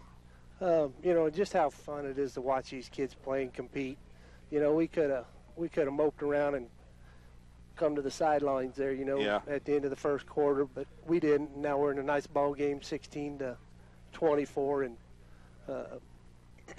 we got our best football to play the second half. Yeah, that's one of the things we talked about before the break was, the Indians had a little trouble holding on to the lead early in the season when they had a big lead at halftime, but that's not the case tonight. They're able to fight back, and it should be an exciting second half. So, forgot to mention one of the other fall sports, cross country. I know the cross country team, they wrapped up their season. I know they've had a long fall season, but I'm not sure if they were still going or not. Taylor will run tomorrow. Okay. At the Cessna Activity Center in Wichita, Kansas. Is that I state believe, then? No, that is the regionals. Regionals, okay. To qualify for the state the following week at Wamego. So I know Coach Guard's worked hard all season with the cross-country team, so we're excited for those kids. So a lot of sports and activities outside the school. What's going on inside the school this fall? Well, we just had parent-teacher conferences, had a good turnout for that. And, we're just, Stuco's doing a great job, and just a lot of activities, and it all just happened so fast. But boy, time flies, doesn't it? It's going fast. The semester gets started, and here we are. It seems like just yesterday we were out here in the heat watching football, and it's kind of the same way in the school and outside of the school both. Time just gets passed in. Before you know it, here we are almost winding down the football season, and it's the same way, I'm sure, inside the building. It's just happening. And then, of course, you have all your multiple fundraisers that are occurring. So blue and gold, it's out there, people. Be ready.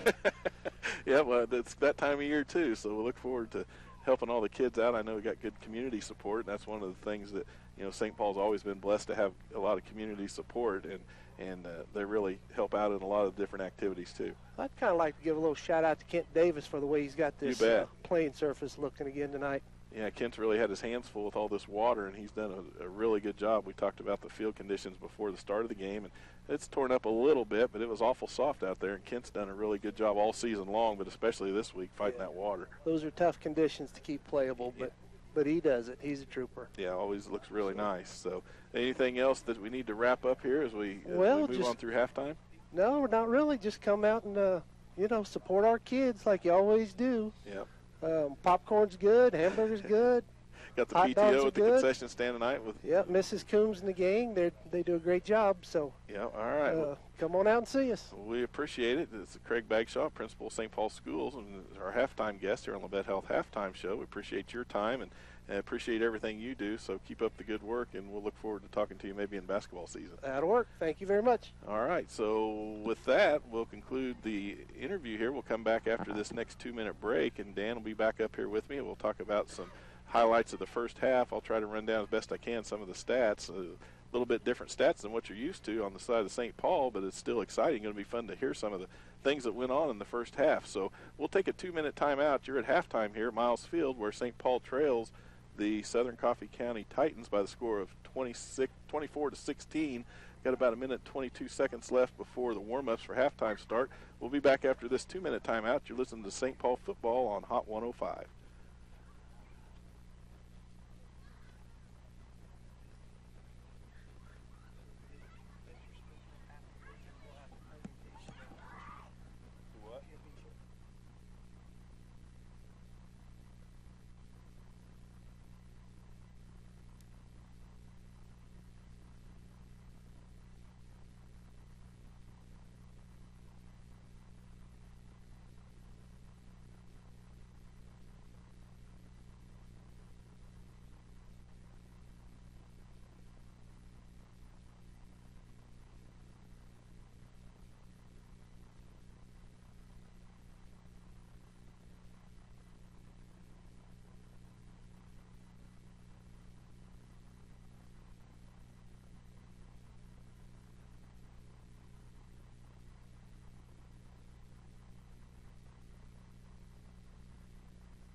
Well, welcome back to Miles Field here at St. Paul, Kansas. You're listening to the Labette Health Halftime Show as we wrap up halftime.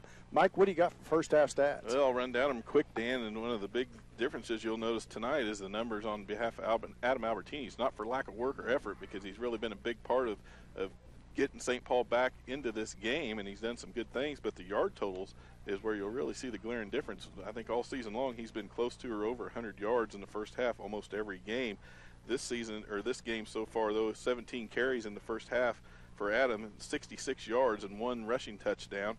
But he also threw a couple passes in this game. He's 3 of 5 passing for 33 yards, but that included the 8-yard touchdown pass to Kenny Haney. He also had 1 interception on his first attempt, but good night through the air for Adam, which is a little bit different tune than what we hear from him. Otherwise, Keaton Kennedy has 3 rushes for 12 yards, and Colin Carlson 4 rushes for 11 yards. In the receiving category tonight, Colin Carlson had 1 reception for 3 yards. Haney has 2 receptions. One was the 22-yard big third down catch that he made and really put St. Paul in a position to score the touchdown, and so they gave him that touchdown pass on the next play. It was an 8-yard score from Albertini to Haney, so Haney's got 2 receptions for 30 yards and a touchdown on the night. For Southern Coffey County, Lime Cooler started out the night, the big rusher for Southern Coffey, ended up the first half as their top rusher. He had 9 carries for 73 yards, got pretty much shut down, though, in the second quarter by the St. Paul defense. Big number 69, Herod, for the Titans, had 4 rushes. His total's minus 22 yards, but that was because he was the punter on that fourth down play that got snapped way over his head, took the big loss, so that he gets credit for the big rushing loss on that play. Harvey, the quarterback, though, he's 5 of 8 passing tonight and 131 yards in the air. That's just in the first half. That includes 2 touchdowns, 1 for 42 yards, 1 for 47. So Harvey throwing the big touchdown passes. That's where St. Paul has had a couple of letdowns on defense.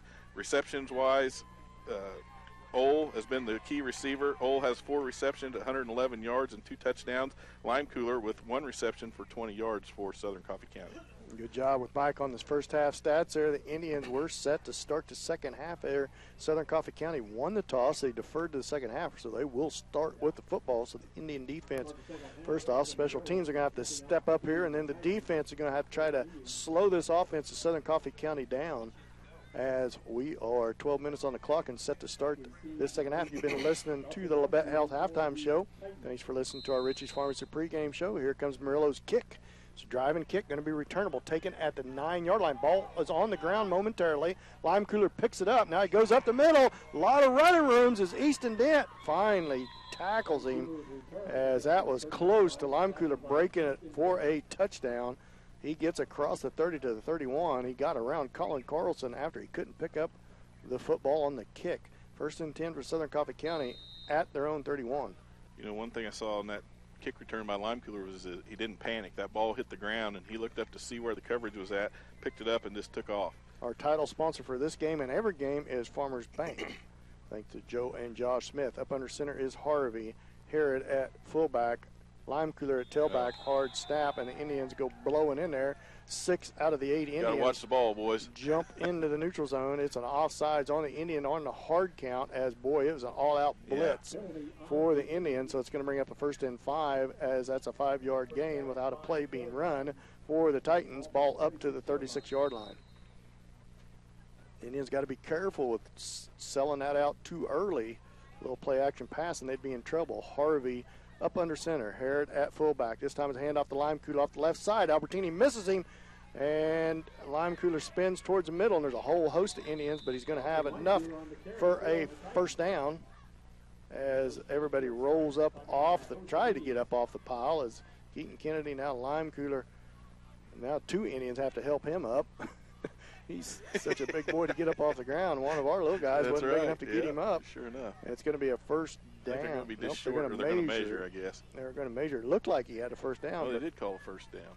They are going to give him a first down. Chains First they stop it, and then they stand the chains up so they can see something, and it's going to be a first down, 1st and 10 for Lime Cooler. Needed 5. He got about 5.5.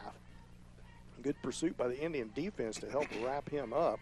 1st and 10 for the Titans, or they are into Indian territory at the Indian 39. Split wide to the right is Collins. Up under center is Harvey. Single back set is Lime Cooler. Here comes the snap. Hand off to Lime Cooler. There's a whistle on the play, and they stop play. Delay of game against the Titans. That's going to back them up 5 yards. Going to make it first and 15. That'll be a 5-yard penalty. Pretty Weiser's 13:56 on the clock. Wasn't going to be a long quarter. As we get the clock situation fixed here now, there's 10:56 left to go in the third. A little glitch with the clock maintenance here. It's going to be first and 10 for the Titans. Ball now spotted back in Titan territory at the 36. Harvey, 3 receivers wide to the right. Harvey back to pass, looking down the middle, under pressure. Ball right through Easton Dent's hands. Oh, my gosh. He got surprised, I think. I don't know if you heard me starting to say picked off or not, but that is what was coming out of my mouth, because that was right at him. Right through Easton Dent's mitts. And it's like he didn't quite get his hands up quick enough, because I don't even know if his hands touched it, but it went right over top of his helmet. And he is upset with himself. Holy smokes. Boy, Harvey threw a bullet, though. That thing must have come at him right at his face. Second down and 15. Incomplete pass. That stops the clock at 10:43 left to go in the third. 2 receivers wide to the right is Ole and Collins. In the pistol is Harvey. Set to his left is Lime Cooler. Here's this little slant. It's going to be play action. Going to throw down the sideline. It's going to be well deep and almost picked up by Albertini on the coverage. Kennedy and Albertini both on the coverage. That looked like he was going to be 5 yards overthrown, and with the size of Ole, he almost got there, Mike. He did almost get there, and I was a little bit concerned because Haney was worried about trying to keep up with him and guard him, but he wasn't turned around looking at the ball. Albertini was and almost picked it off. Third down and 15 off the play action pass, and Harvey and Ole, that's been about their first drop. Yeah. Or first incomplete pass between them two all night long. Indians need to stay home here. There's a little bit of pressure by the Bradshaw boys in on Harvey. Made him maybe throw that just a little quicker than he wanted. In the I formation.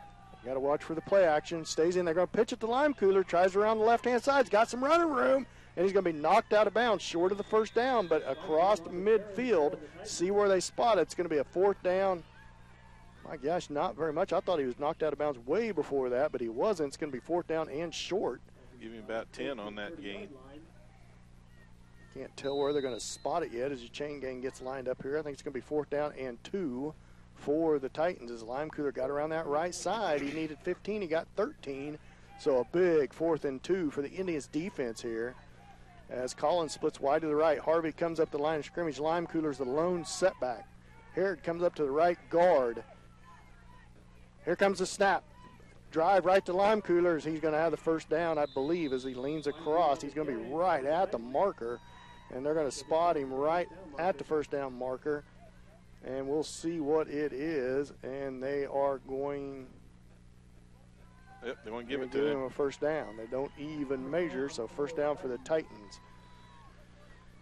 Coach Wattrick not happy about not measuring it. White hat got calibrated eyeballs, I think. Across the 30 down to the 29-yard line are the Titans. So 2 big play by Lime Cooler. Gets him 16 yards when they needed 15 off of 2 plays. 2 receivers wide to the right is Collins and Ole. In the pistol is Harvey. Set to his left is Lime Cooler. Here comes the snap. Back to pass. Looking to the left. Lime Cooler wide open. He drops it. Thank goodness, because Easton Dent was coming to get to him on coverage, but not until he was out there all by himself 10 yards from anybody. So it would have been a heck of a one-on-one play by Easton Dent, and he would have been tracking behind him. Looked like Lime Cooler knew he had room, too, because he almost took off before the ball got there is what happened. I think he turned his head upfield knowing how open he was, and he dropped it. Second down and 10 for the Titans. Ball at the Indian 29, 9:22 left to go here in the third quarter. Clock stopped with the incomplete pass, 24-16. Titans up by 8. I formation. Handoff to Lime Cooler. Hit in the backfield and brought down by Give Carter. Nope. Bradshaw. Oh, no, that's Chase Bradshaw. number 65, gets in there quick. My mistake. It's maybe a little different look by the Indians. No, he come from that defensive end position. It's a good job by Bradshaw slamming down in there. I got to say Bradshaw, Mike, because even up to this day, Chase and Chandler, 160 and 165. I'm the same way. I still don't have them memorized. But they're at each end, so 60 is Chandler, 65 is Chase. And I apologize for not. Two receivers wide to the right. Ole split wide to the right. Collins now back to pass is Harvey, looking to his left, screen pass, and hit hard. Colin Carlson on Lime Cooler. Flag and there's down. a flag in the backfield. I don't know what that might be. Gib Carter's got his jersey ripped halfway off, so it could be a hold. As they want the clock stopped, and it is holding on the Titans. See what Coach Watrick does here. It'll be 4th down and... Well, that was a heck of a defensive play there by Colin Carlson. Well, I don't know. It'll be 4th down and 10. I almost got to push him back. I think they're going to decline it. They are declining. What a gutsy call. Boy, be the gambler. The flag's clear back here to 37. That'd be 10 yards. Yeah, it'd be 10 more yards from back. The spot foul. That would have been like a 17-yard penalty. Boy, this is a gutsy call by Coach Watrick, not taking that penalty. He got a lot of confidence in his defense. That would have been a 17-yard loss. Would have been 3rd down and long, but he just knows how potent this offense is. Now the Indians got a hold for 1 down here. Still 4th and 11 or 12. Titans need 12 as they hustle up to the line of scrimmage. They're going to run out of time. They don't hurry. Up to the line of scrimmage. It's going to be, nope, he's going to roll back to pass. He's looking, he's got a man out there, and it's way overthrown. Now there's a late flag comes in. As I hope that isn't a late hit on the Indians. Nope, it's going to be a holding against the Titans, so that penalty will be declined. And the Indians will take over, so good defensive possession for the Indians here. They will have the football 1st and 10 from their own 32. So never mind Coach Watrick, great call on declining that 3rd down holding penalty. Back-to-back holds on the Titans, but the Indians don't use either one of them, and they hold on down. So good start to the second half of the Indians defense. Indians right up to the line of scrimmage. They're ripping ready to go. Feel a little momentum swing here. They trail by 8, but a good defensive stop for the Indians. Albertini in the pistol. Set to his left is Kennedy. Slot to the right is Carlson. Good snap. Hands to Kennedy off the right side, and he's going to be wrapped up by Lime Cooler. Now there's a flag coming. Face mask, late. I think. Lime Cooler might have had him by the face mask. I'm not sure if he wrapped up and has his hand wrapped around there. It is a face mask against Lime Cooler. Good call, Mike. Nothing intentional there. Lime Cooler just had his arms, big, long frame wrapped around him and just happened to have a hold of his face mask. See if that's a 15 or a 5. And they're going to call it a 5-yard penalty. So it's 1st and 5 for the Indians off the face mask. Pistol again, same set. Albertini's going to keep it this time. Starts to the right up the middle. Breaks away to the right side. 1 man to beat. 20, 15, 10, 5. Touchdown, Indians. The Indians cut into this tight lead. They trail 24-22 with 7:53 left to go here in the 3rd quarter. Didn't take Albertini long to get himself over 100 yards. 43-yard touchdown carry on that play. He's had 2 40-yard carries, so the 2 big plays by Albertini. You just got to keep plugging away at it. The Indians with a great defensive stand there at the start that 3rd quarter against this potent Southern Coffey County offense. I formation for the Indians on an extra point. Albertini up in the center. He's going to roll to his right. He's got Carlson wide open, and extra point is good. And we got a tie ball game, 24-24. 7:53 left to go in the 3rd. We'll be back after this 30-second timeout. You're listening to St. Paul football on Hot 105.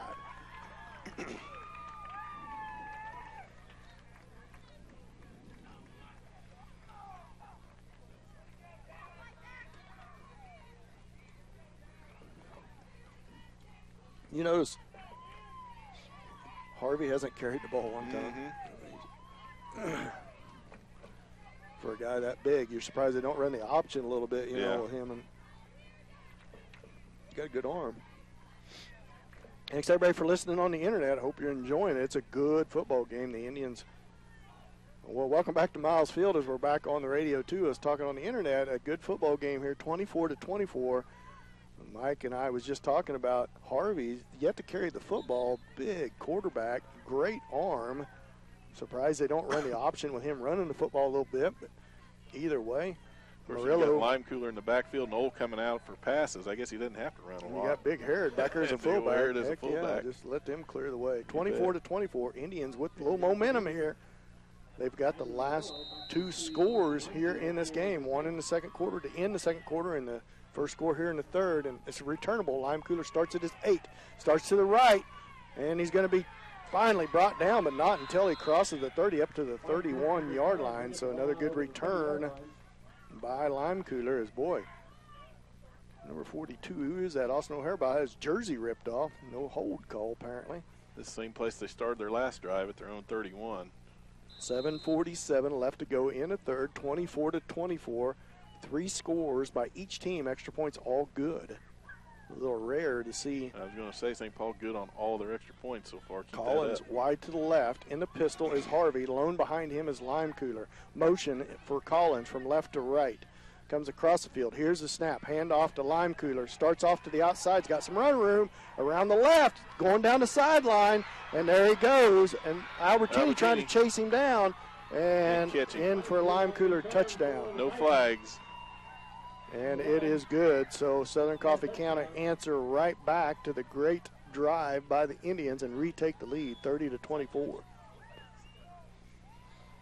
As Lime Cooler gets around this defensive end, got around our end on this side. I don't know where our linebackers, their down linemen must do a good job of getting into our linebackers because nobody was out here, and somehow Kenny Haney got knocked down on the sideline and missed the tackle by Lime Cooler. So 30-24. Southern Coffee County up by 6, 7:34. That didn't take very long for them to retake the lead after the Indians had some momentum. Split back formation. Hare to the left, Lime Cooler to the right, Harvey up under center.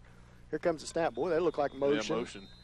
Oh, man, why didn't they just wait a second to call that? As the right guard flinched because the Indians had Hare bottled up in the backfield. But that's going to back him up, so it's going to make it a 8-yard extra point for Southern Coffee County. 7:34 left to go in the third, 30-24. Southern Coffee County up by 6, pending extra point. Split back formation. Lime Cooler to the right, Hare to the left. Back to pass is Harvey. Down the middle is under pressure, and he's going to be sacked. Extra point's no good. That is Gib Carter and Adam Albertini both in there. Good job by the Indians defense to deny the first extra point of the game for Southern Coffee County. So with 7:34 left to go in the third, Titans lead at 30-24. We'll be back after this 30-second timeout. You're listening to St. Paul football on Hot 105.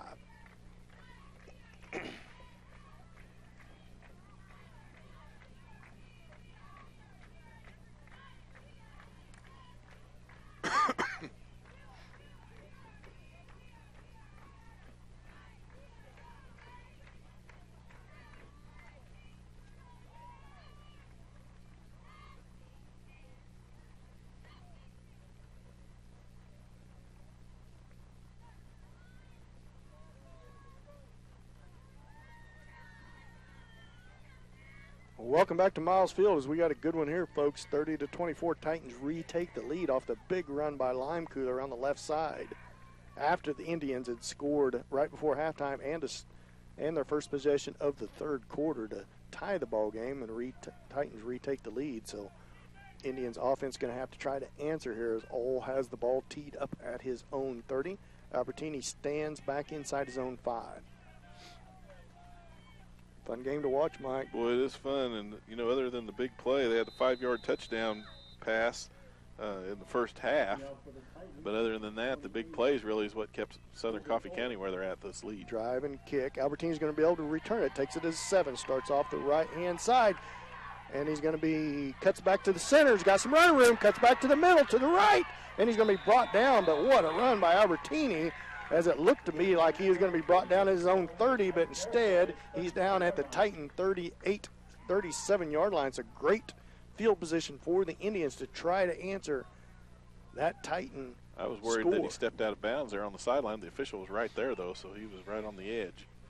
Mike, as we get deeper and deeper in this game, we're going to see what conditioning does these big guys for Southern Coffee County.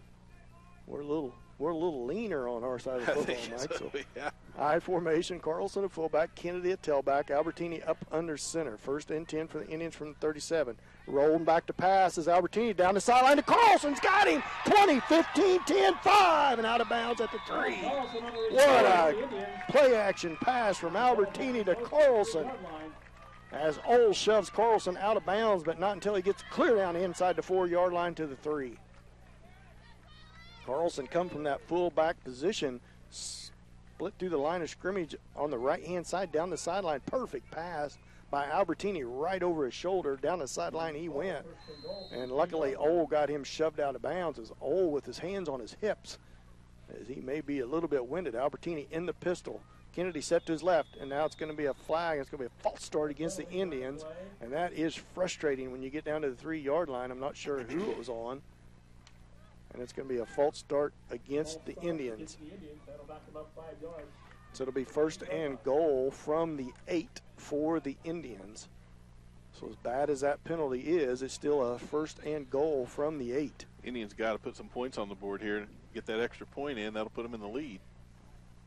Albertini comes from the sideline with the play. I didn't see no movement, but apparently there was on that left-hand side away from us. In the pistols, Albertini.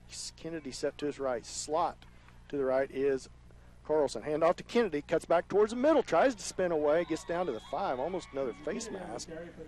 So it's going to be a gain of 3 on the play. Not a bad play on first down. So second and goal from the 5 for the Indians. Trying to answer the Southern Coffey County score. They lead 30-24, 6:58 left to go in the third quarter. Second and goal, nose of the football, touches the 5-yard line. So the Indians 5 yards to go in 3 plays here. Same set. Albertini in the pistol. Kennedy set to his right. Here comes the snap. Good snap. Hand off to Carlson on the inside. In the end zone he goes. Touchdown. Little sneaky from that slot back. Little end around off the left guard. And Colin Carlson quickly turned his nose downstream to the goal line. So the Indians just an extra point away of taking the lead for the first time in this ball game. 30-30, 6:37 left to go here in the third quarter. Good play as they fake the same play to Kennedy. Handed on a little end around to Carlson. Same set. Carlson to the slot right. Kennedy to Albertini. He's going to keep it. Albertini headed for the pylon into the end zone. Extra point is good. The Indians take the lead with 6:37 left to go in the third. 32-30. We'll be back after this 30-second timeout. You're listening to St. Paul football on Hot 105.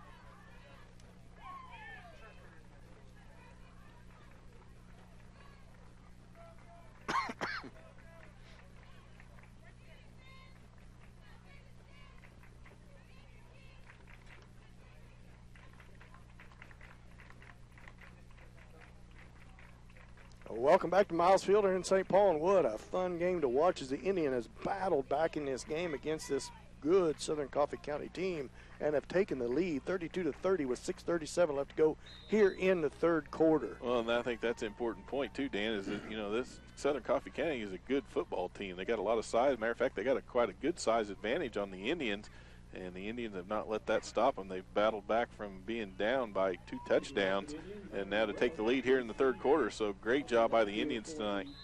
Murillo with the ball teed up. Let's see if he can get one here. And it's going to be a short kick towards the sideline. Lime Cooler's going to pick it up at the 10, maybe the 9. Starts off to the left side. And there's a hold as holy cow. How can you not see that? As somebody tackled number 42. Is that Austin O'Hara or Wilson Smith? That was horrible. The White Hatter even looked like he reached for his flag and didn't throw it. Changed his mind. Holy cow, did you see that, Mike? I did not. I was watching Lime Cooler coming up the sideline. I didn't see it. That was pretty blatant as Wilson Smith. Somebody had him around the head from behind and tackled him as his football runner. I'm sorry, but Lime Cooler returns it to the 22. But, boy, I just couldn't take my eyes off. I was like, holy cow, how can you miss that? I wish I would have seen it. First and 10 for Southern Coffey County from their own 22. 2 receivers split wide to the right as Collins and Ole set to Harvey's left. In the pistol is Lime Cooler. Back to pass as Harvey's looking. Going to throw it short, and it's over the head of Ole. Late coverage by Haney. It's going to be second down and 10. A little 10-yard sit-down route by Ole and tried to get it to his extended hands. and was about 2 yards over his head. Yeah, Harvey's gone cold here in the second half, 5 of 8 in the first half, but 0 for 4 here so far in the second half. I wasn't the only one that seen that hold, Mike. I seen, one of our parents from the St. Paul sideline. He's seen it. He jumped down and wanted to know what was going on, too. I wish I had seen it so I get excited like you did. 2 receivers wide to the right. 2nd down and 10. Ball at the Titan 22. Back to pass again. Harvey across the middle this time and behind his intended receiver. And it's incomplete as Colin Carlson puts a lick on Harvey. And Colin Carlson gets up a little bit gimpy here. See if he can walk that off. It'll be 3rd down and 10 for the Titans as they went to a passing attack here. Harvey got up a little slow himself on that play. Carlson put a lick on him. You're right. Carlin's a tough kid, so he's going to stretch out and get right back in there again. I have no doubt about that. 3rd down and 10. 6:22 left to go in the third. 32-30 Indians lead. Back into the eye now. Watch for Ole coming out of that backfield, though. Got to stay coverage on him. Harvey pitches at the lime cooler around the right-hand side, looking for some room. Cuts back, and good getting tackle. Albertini and Bradshaw in on that. And that's going to be 4th down and 9. Now there's a flag on the sideline. I hope that it's not against the Indians. Unsportsmanlike contact on Southern Coffey County. After the play, should be a dead ball foul against the Titans, so it shouldn't affect. Coach Wattrick shouldn't have to decline this one. He had a gain of 1, but he's going to lose yards. Good defense. He's going to get a yard on his rush, but they're going to lose yards on the penalty. So flag, unsportsmanlike after the play on Southern Coffey County. Chandler Bradshaw in on that tackle, as well as Adam Albertini. So that's a big loss. Takes them back to the 14. Mike, you got to remember the last time Southern Coffey County was forced into a punting situation, that snap went well over Harrod's head. Yep. So 4th down and 22 yards when we come out of this timeout. That's a timeout by Southern Coffey County as they try to regain their composure as the Indians got a little momentum in this game. Yeah, and the ball sitting at the 13-yard line. If they aren't able to get that snap down and do it any better, that ball, it could easily end up somewhere near the goal line. So we won't count our eggs or chickens before they're hatched, but man, that's an opportunity because, like you said, it doesn't look like they've punted the ball a lot, or if they have, maybe that was just a one-time deal. We'll find out, but that's definitely an opportunity for St. Paul regardless because it's 4th and a long ways, so good opportunity for the defense to make a big stop here. Carlson down on the field out there, looks like he's cramping up. Maybe calves are cramping on him a little bit, so get some water put in him and back out there. I like the composure by the Indians here, Mike. A little momentum swing as what a battle, a physical game this has been. As Harrod is back in punt formation, stands inside his own 5 at his 4 as rapidly Southern Coffey County Indians need to get up and remember they snapped it over his head. Bradshaw boys, high snap again. Harrod's got time. He's going to get it off, and it's going to go towards the right sideline and bounce out of bounds. Great field position for the Indians, as it will be 1st and 10 for the Indians in their own territory, but not by much, at their own 38-yard line. Ivan Murillo comes into the game for Keaton Kennedy to give him a little break, as this may put Dent back in the backfield for the Indians. 1st and 10 for the Indians at their own 38. I see some chunks of sod up off the ground. Coming up a little loose Mike, now, with all the wet weather we've had, the center of the field getting a little banged up as this Bermuda field starts to go dormant. But I know Kent Davis is overseeded with rye. The green of the rye is coming up through the dormant Bermuda here. In the pistol is Adam Albertini. Set to his left is Carlson. To his right is Easton Dent. Here's a snap. Albertini's going to keep it. Up the middle he goes. Tries to squirt around the right side, and Harvey brings him down. But he has a nice 6-yard gain on 1st down. We're going to give him 5. Let's call it 2nd down and 5 as the Indians are into Titan territory to their 36. 5:44 left to go in the third. 2nd down, and let's call it 4 for the Indians. Same set. Albertini in the pistol. Takes the snap. Fakes the handoff to Carlson. Goes off the left side. Spins away from 1. He's going to have a short gain on the play. He's going to be a yard short of the 1st down. It's going to bring up a big 3rd down and 1 for the Indians. Ball now spotted at the Titan 33.5-yard line. Nose of the football almost to the 33. The Indians need to get inside the 32 for a 1st down. Indians lead 32-30. 5:06 left to go in the third. I formation. Dent at fullback, Carlson at tailback. Adam Albertini hands it to Carlson. Left side, gets away from one. He's going to have a first down as he bulls forward for a nice. Give him a gain of 5, Mike, on that good hard run off the left side.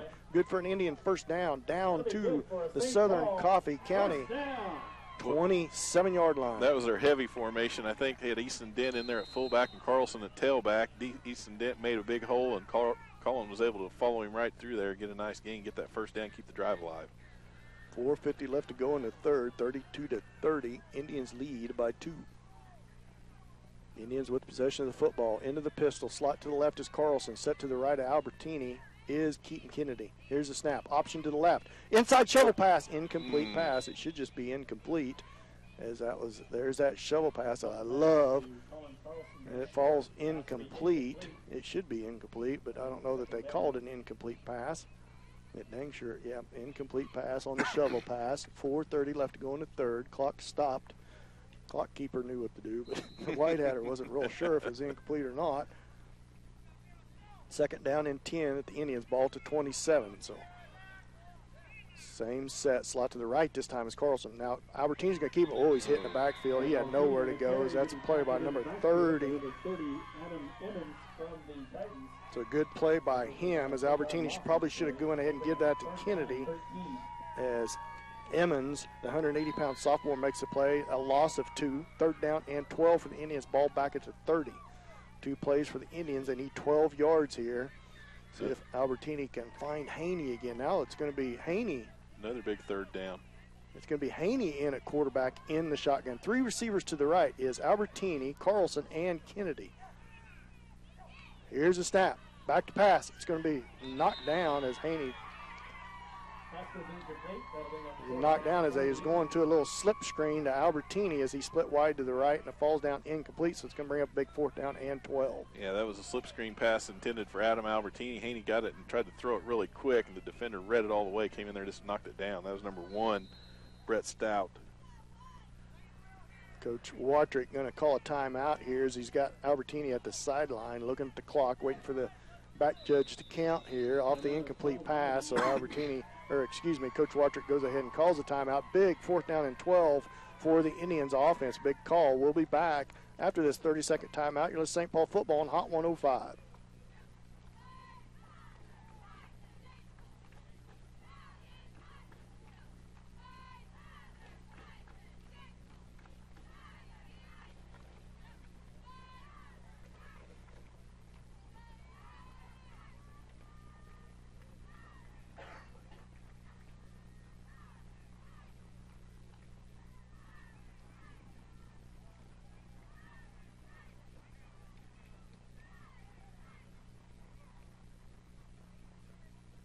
Welcome back to Miles Field as we got a good one here. Indians lead by 2, 32-30, and they have a big 4th and 12 coming up after a big stop of the Titans offense. But the Indians with 3 plays in a row of negative yards or 0 or negative yards on a couple incompletions, and then a negative rush by 2 brings them to a big 4th and 12 at the Titan 30-yard line. We may see something we haven't seen yet out of the Indians this year on a play like this with 4th and long and into the Titan territory. Will it be interesting to see what we run here? 2 receivers wide to the right, Haney and Kennedy. Albertini in the pistol. Set to his left is Carlson. Here's the snap. It's a good snap. Albertini under pressure. He steps up. He's going to throw it deep down the middle. And it's going to be picked off by Ole. And there's a flag in the backfield as Ole's returning the ball. Kennedy and Gibb Carter pushing towards the sideline, and he's going to get right back to the line of scrimmage. So we would assume that if this is a hold, that it will get block in the back, I think. I by saw it the out Indians. There. If it's against the Indians, it's going to be declined, and it'll be 1st and 10. So basically, it's the same as Albertini throwing an incomplete pass, and the Titans taking over on downs because that is what will happen. Yeah, they'll take the penalty, I'm sure. So the Indians defense going to have to step up again. They didn't. They declined it. Well, they should have declined it because that gets them the football to 30. They picked it okay, off. I see where they went out of bounds. Yeah, they went out of bounds at the 30. So 1st and 10 for the Titans. Ball in their own territory at the 30. Last time the Indian defense had a good defensive stand. Let's see if they can do it again. A little little pop in the step of the Southern Coffee County off the intercepted pass. In the pistols, Harvey. Behind him is Lime Cooler. Set to the left is Collins. It's going to be hand off to Lime Cooler off the right side. Gibb Carter's got him by the jersey, and he brings him down for a 1-yard loss. Good job by Carter, hanging on until he got some help. It'll be 2nd down and 11 for Southern Coffee County from their own 27-yard line. Actually, it's a loss of 2 on the play. Down marker guy needs to back up a little bit. Yeah, It's 2nd down and 12, although if he's lining up off of the side judge, he's about a yard in front of the football too. I formation. Watch for the play action pass to Ole here, Mike. It's going to be handoff to Lime Cooler. Starts up the middle. He's got some running room, and he's going to be brought down after a nice 7-yard, 8-yard gain. It's going to be a 3rd down and 4 as Lime Cooler starts up the middle and spurts to the outside. Good hard run by him gives him the 7-yard gain. It's going to be a 3rd down and 5 as the ball's spotted right at the Titan 35. Number 8, Dawson Lime Cooler, 6'4", 235 pounds, and he's a heavy load, and he's got a big, long stride. He gets to moving out in space. Yeah, he got a heck of a fullback in front of him, yeah, blocking. 3rd down and 5 for the Titans. In the eye again. Harrod at fullback, Lime Cooler at tailback. Harvey hands it to Lime Cooler. Got some running room again, cuts back to the middle, and he's going to have a 1st down and more as they run the exact same play. And that's going to be good for a Titan. 1st down as they cross midfield into Indian territory. 2 plays in a row, they ran to the Indians' right side of the Indians' defense here, trying to make some running room, and Lime Cooler with some room has a 1st down. 1st and 10, ball spotted at the Indian 34-yard line. Harvey comes up under center. Harrod at fullback, Lime Cooler at tailback. Here comes the snap. Harrod, fullback dive, puts his helmet down as a heck of a load to bring down. That was a collision right there. Adam Albertini gets in there quick, but boy, he had his hands full with Harrod, who outweighs him by about 100 pounds. A gain of 2, 2nd down and 8. And really all that is trying to distract anybody from Lime Cooler, who is their main weapon in the backfield. 2nd down and 8. In the eye, Harrod at fullback, Lime Cooler at tailback. Ball spotted right at the Indian 30. Here comes his pitch. Albertini blitzes up in there. Carlson misses a tackle. Lime Cooler's going to lean ahead for another 1st down as Albertini comes flying up in there, but he overran Lime Cooler. And that's going to be good for a Titan 1st down as the ball now down close to the Indian 20-yard line. 20-yard line. 1st and 10 for the Titans as they have ran to the right side of the Indians' defense 3 of the 4 last plays. Harrod at fullback, Lime Cooler at tailback, Harvey up under center. A minute left to go in the 3rd. Indians up by 2. Here comes the snap.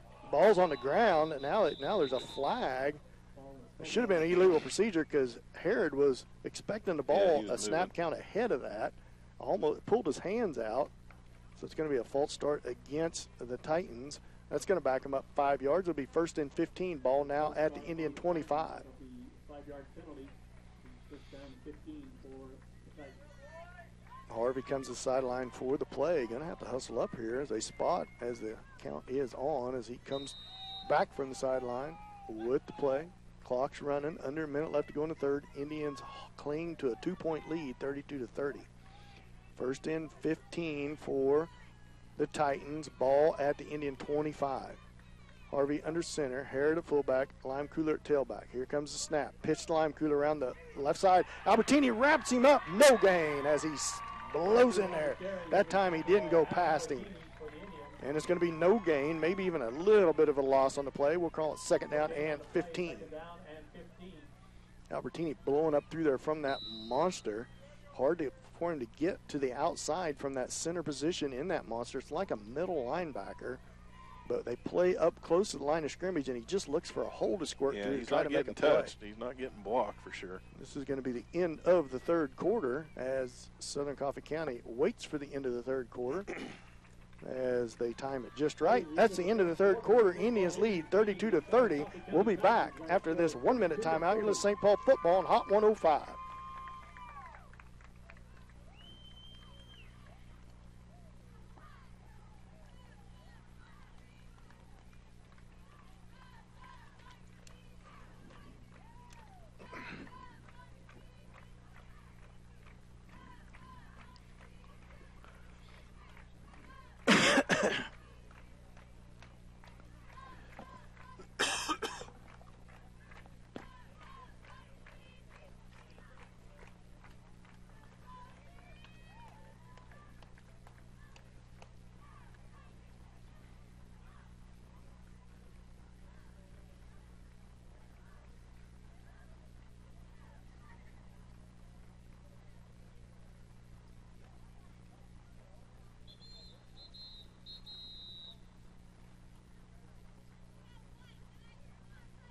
Welcome back to Miles Field here in St. Paul. At the end of the third quarter, Indians lead 32-30. Southern Coffey with the football driving, but now it's 2nd and 15 from the Indian 26-yard line. We haven't seen Harvey Old lately, Mike. Look for this play action. Yeah. But basically what the Indians are doing, they're bringing 6 guys up on the box to stop the run. They're putting Kennedy and Haney out there on the island, expecting to cover anybody coming from that tight end position. I formation, Harrod at fullback. Harvey up under center. He's going to roll back to pass, looking for off the right side. Got his step. And he's going to catch it and be knocked out of bounds by Haney at the 3-yard line. Yeah, there it was. That play action to Old came out there and one-on-one with Haney.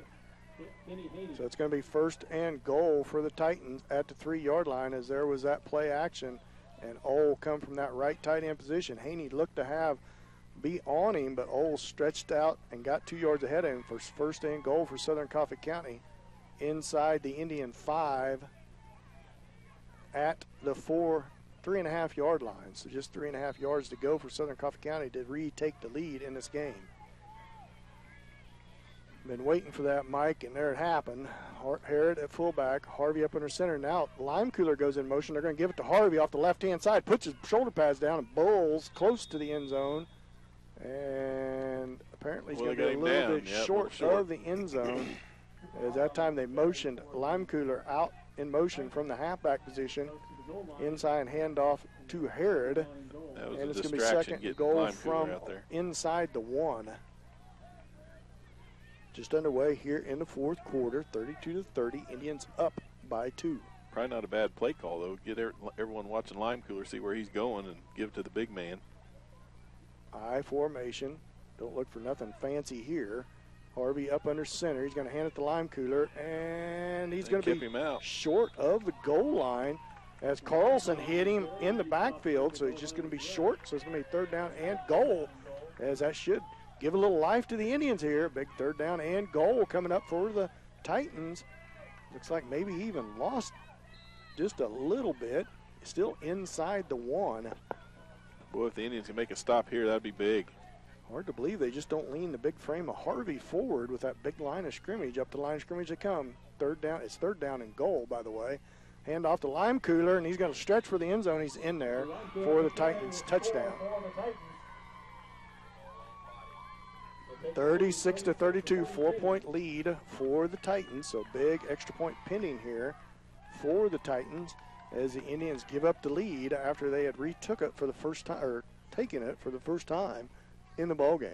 Titans lead 36-32. Good drive put together by the Titans off the legs of Lime Cooler and from the good pass and catch from Harvey to Old. I formation, Harrod at fullback, Lime Cooler at tailback. Here comes the snap. It's going to be a pitch to Lime Cooler. He's going to be hit short of the goal line. It's no good. Good defense. That time Carlson and Kennedy in on the tackle. So with 10:34 left to go here in the ball game, 4-point lead for the Southern Coffey County Titans. We'll be back after this 30-second timeout. Let's St. Paul football on Hot 105.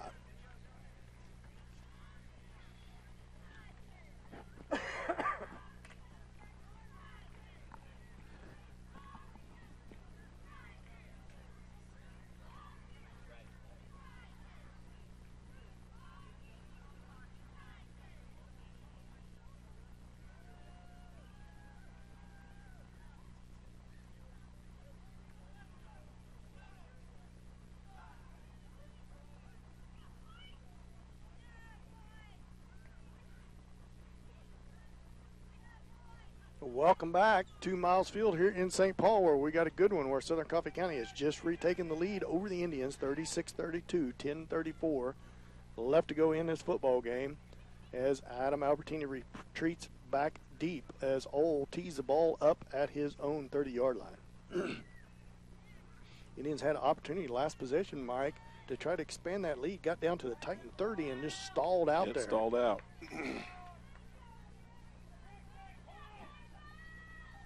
Old has the ball teed up. Albertini stands inside his own 5-yard line. You look for a hold this time, Mike.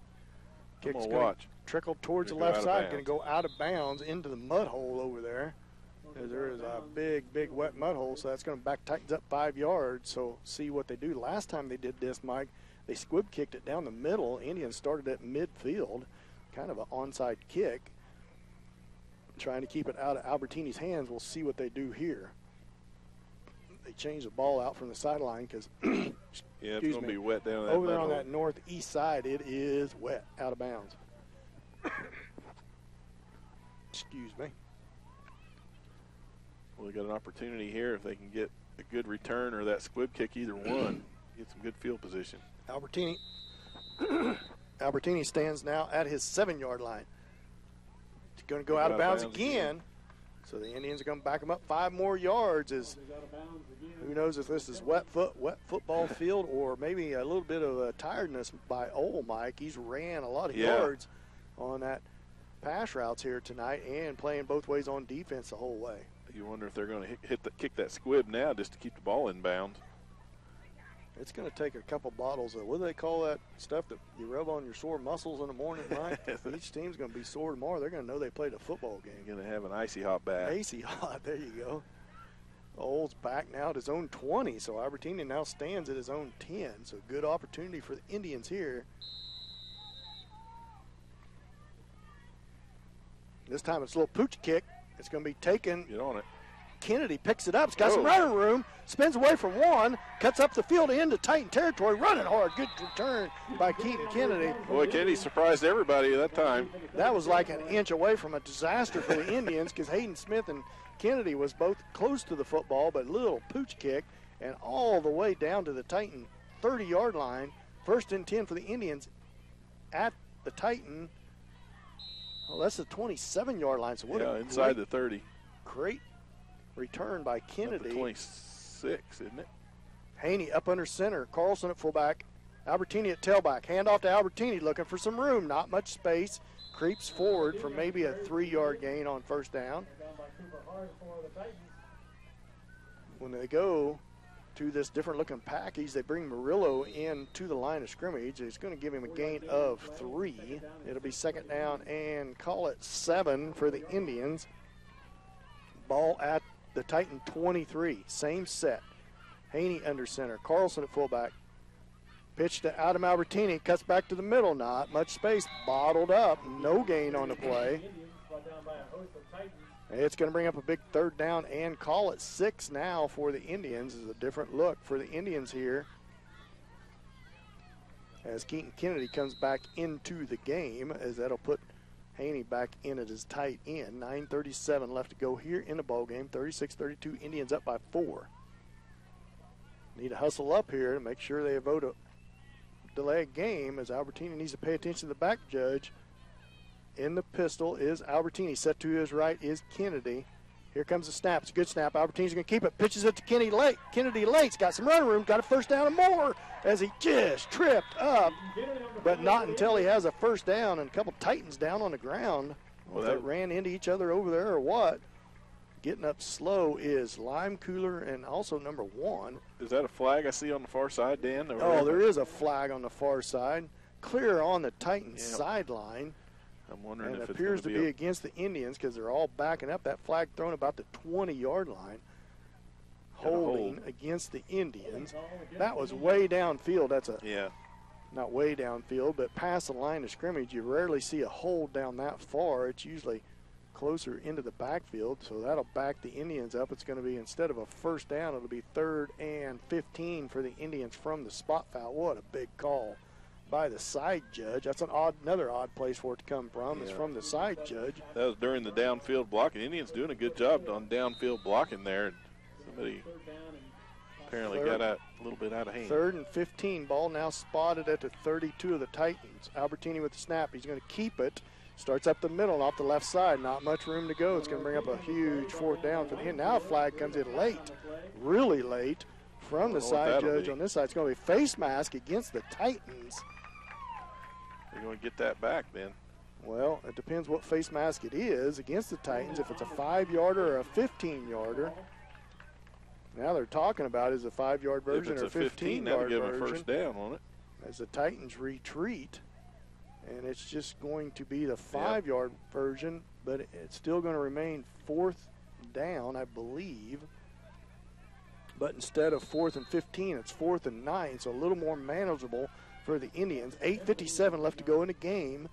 36-32. Titans up by 4. A 4th down and 8 for the Indians coming up here. Albertini in the pistol. Set to his right is Kennedy. Set to his left is Carlson. Good snap. Albertini's going to roll to his right. Now sprints to his left. Back out to his right. Back to his left. Tries to spin away. Gets away. Oh, my gosh. First down. Off the left side. Goes for the end zone. Touchdown. Didn't he? Yep. Holy smokes. Are you kidding me? There's no way he ever should have got a first down. There's no way that should have worked, but it did. Right now you're watching that on the live stream, and that's a heck of a run by Adam Albertini to get to the pylon for the Indians to retake the lead by 2, 38-36 with 8:30 left to go in the game. I was almost going to say it's going to take something special by Albertini to get a first down, and I'll be darned if he didn't squirt away. So a heck of an effort by Adam Albertini and the Indians offense to get the blocks for him to make that happen. He was in the grass short of the first down. Somehow he spun away. I think they had him twice while he was trying to run away. Back at Keaton Kennedy's jersey, all black with mud. Can't even read his numbers. In the pistol for the extra point is Albertini. Here's the snap. He's going to keep it. Up the middle it goes and right into the end zone. Right up the gut. Indians lead 40-36. A heck of a ball game here. 8:30 left to go in this game. We'll be back after this 30-second timeout. You're listening to St. Paul football on Hot 105.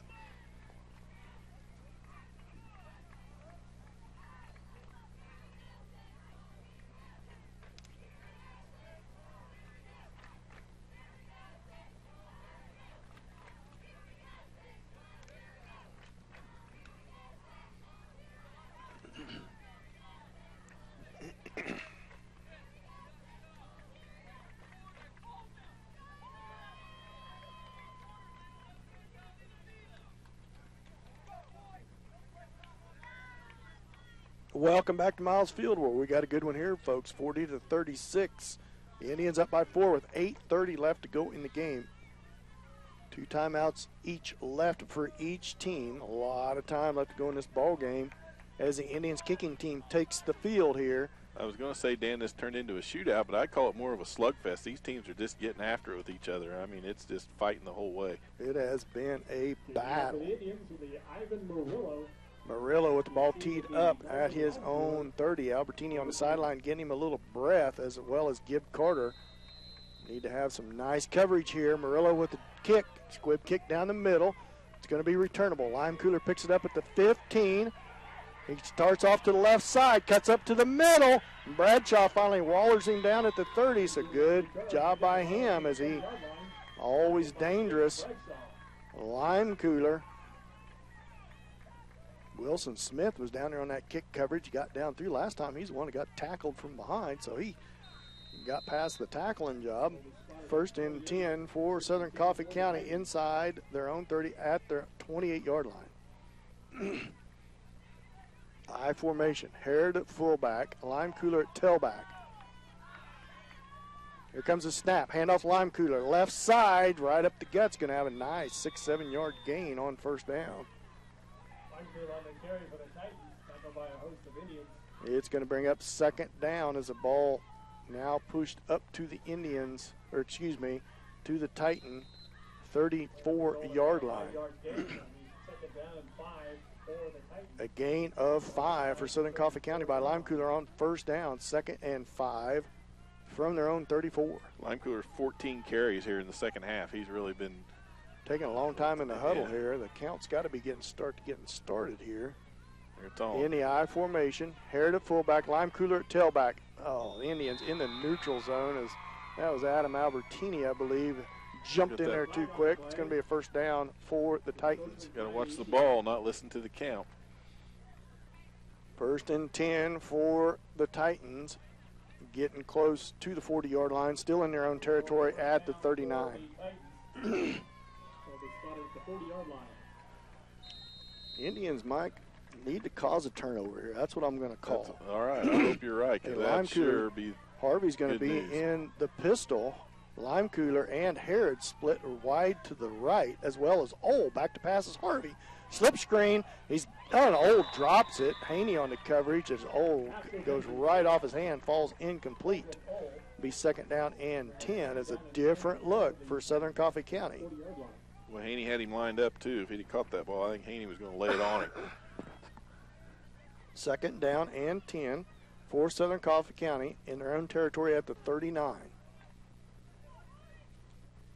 They trail by 4, 40-36 with 7:21 left to go in the game. Back into the I. Harrod at fullback, Lime Cooler at tailback.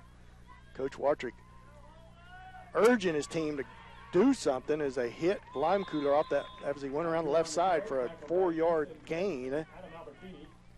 Couldn't tell who got in there on the tackle, but it's going to bring up a 3rd down and 7. And the ball is in Indian territory at the 37-yard line. Well, if the Indians can make a defensive stop here and get them to turn the ball over on downs, that would be a big defensive stand for the St. Paul Indians. 3rd down and 7 for Southern Coffee County. Harvey comes up under center. Harrod at fullback, Lime Cooler at tailback. Here comes the snap. It's a pitch to Lime Cooler. Around the left side, Adam Albertini tries to get in there, and he host the Indians come in and help for a little or no gain on the play. Maybe a gain of 1. It's going to bring up a huge 4th down and 5 for Southern Coffee County at the Indians' 36. Albertini slowed him down. Bradshaw got in there. Easton Dent, Colin Carlson, and it took all of them to get him to the ground for little or no gain, a gain of 1, a big 4th down and 5 for the Titans. You need to stay out of the neutral zone here, Mike. As Collins splits wide to the left, in the pistol is Harvey. Lime Cooler is set to his right. Here comes the snap. Hand off to Lime Cooler, trying that side. Albert Albertini's got him! Big stand. As somebody's down on the play. One of the Bradshaw boys are down on the play as he gets up slowly. But Indians hold on downs on defense as they wrap Lime Cooler up. It's going to be 1st and 10 as the Indians take over on downs. 5:57 left to go in the game.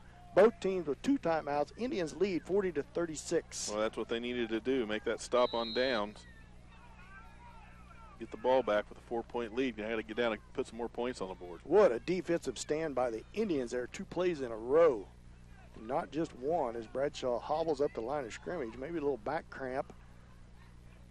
Albertini in the pistol. Good snap, low snap. Albertini keeps it, squirts up the middle, tries to stay on his feet. He's going to have a 1st down or close to it.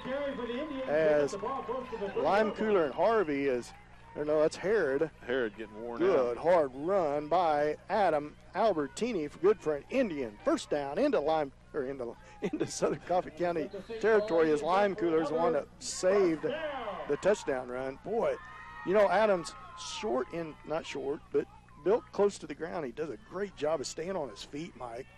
Yeah, he's not short. He's just shorter than a lot of those guys on the other side of the ball. Has great balance. Albertini in the pistol again. Kennedy set to his left.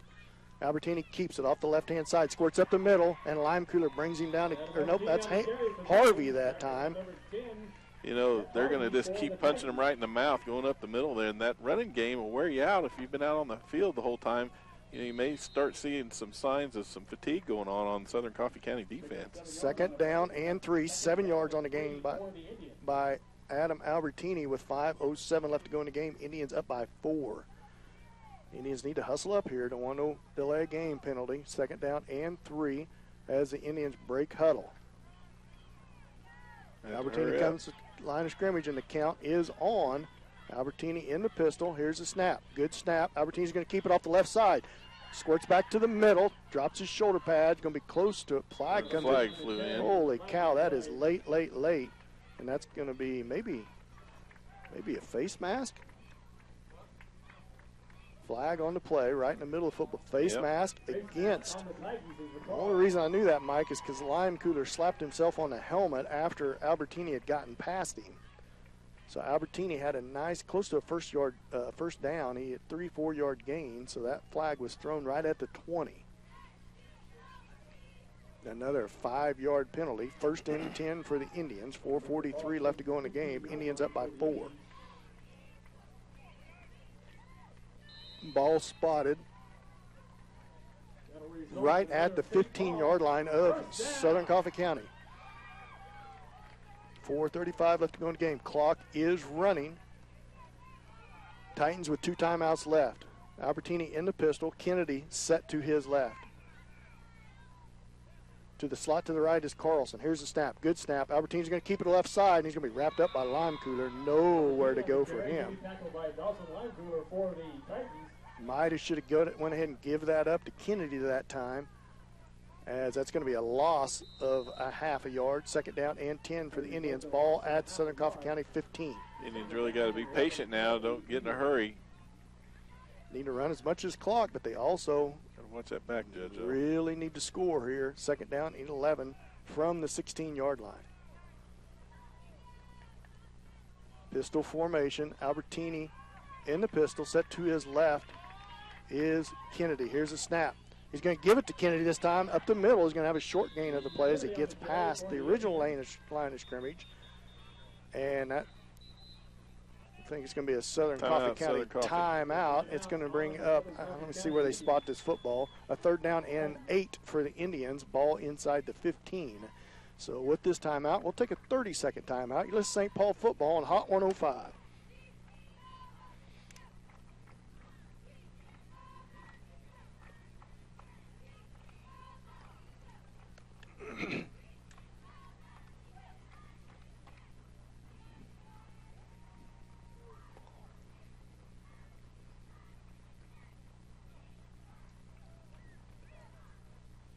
Don't forget, after the game tonight, we ask all fans and students to stay off the field as we reward the district championship plaque on the field tonight. The winner of the game will win the district. Third down and 8 for the Indians out of that Southern Coffey County timeout. They have one left.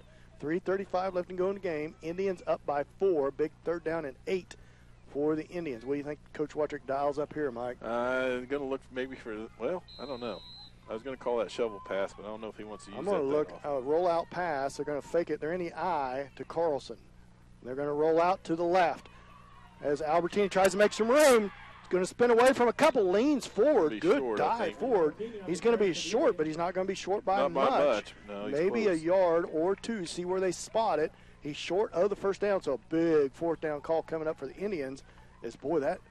Oh, no, it is a first down. He did get to first down. About 8 yards on that carry. Sorry about that. It's clear on the other end of the field, and they never really signaled first down, but it is a first and goal for the Indians, and that was created. Albertini stretched that football out as he was going down, so spot it before he went down. Good job by him. First down for the Indians, first and goal. Appears to be from about the Titan 4-yard line. Split back formation.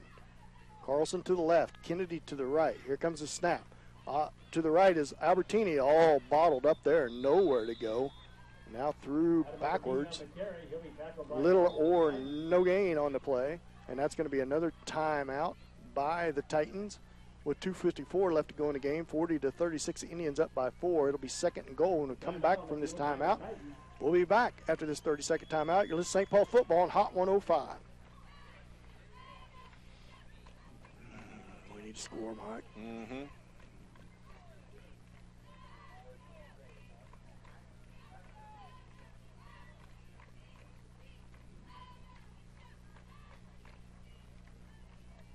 I think I'd put that heavy backfield in. Second down. What do you think, Internet watchers? That's if I was on the Internet. What are you thinking? Maybe that little inside handoff from the slot for Carlson, or that reverse. Welcome back to Miles Field here as we're discussing play calls here on a big second down and goal from the 4-yard line. I want to see Denton Carlson in the backfield this play, but I don't know if we're going to get to or not. I want him to see him put Carlson at the slot to the right and fake it to Kennedy, run that little end around like they did earlier. I think that's good for about 5 yards for a touchdown. And they're going to put slot to the left is Carlson. In the pistols, Albertini. Set to his left is Kennedy. Here's the snap. Albertini's just going to keep it. Gets away from one. Tries for the goal line. He's in there. Touchdown. Good job by the Indians. Sealing off that edge. Getting him to the pylon. Touchdown, Indians. And they lead 46-36 with 2:48 left to go in this game. Extra points are all big here.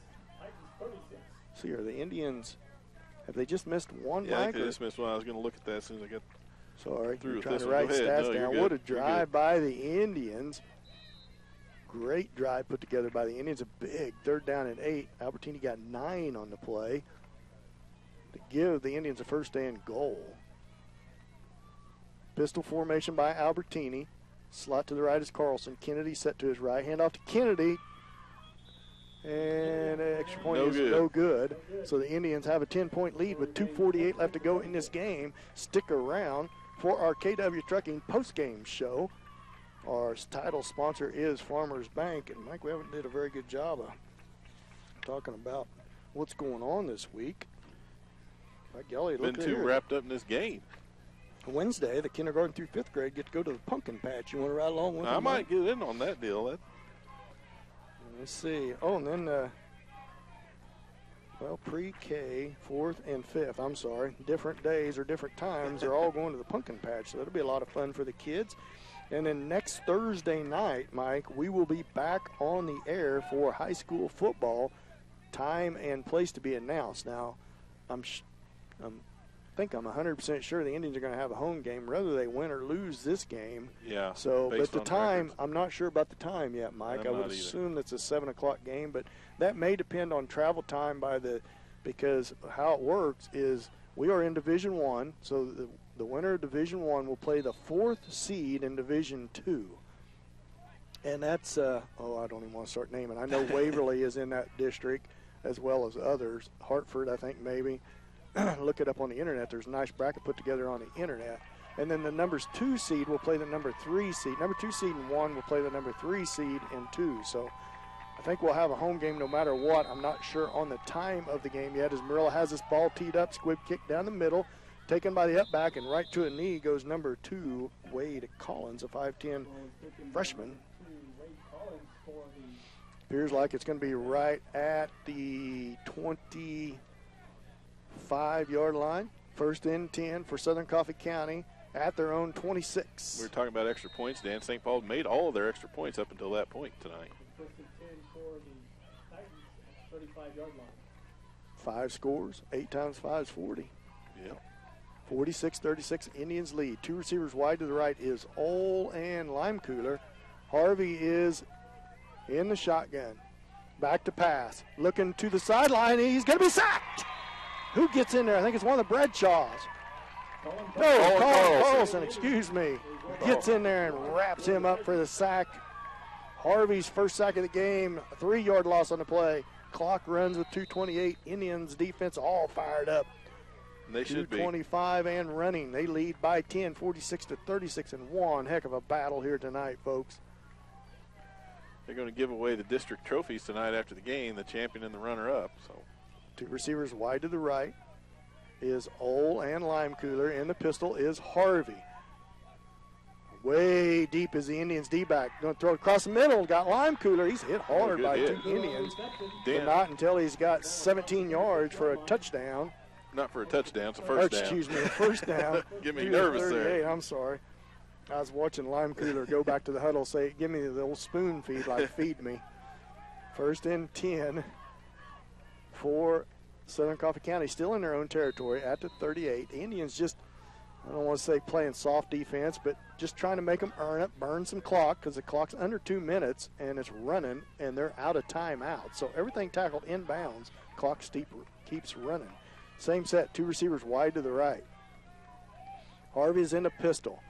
He's under pressure. He gets around to the right side. Maybe his first rush of the night. He needs to get out of bounds, but he doesn't. He's tackled inbounds, and he's short of the first down, so the clock will continue to run with 1:30 left to go in the game. Indians up by 10.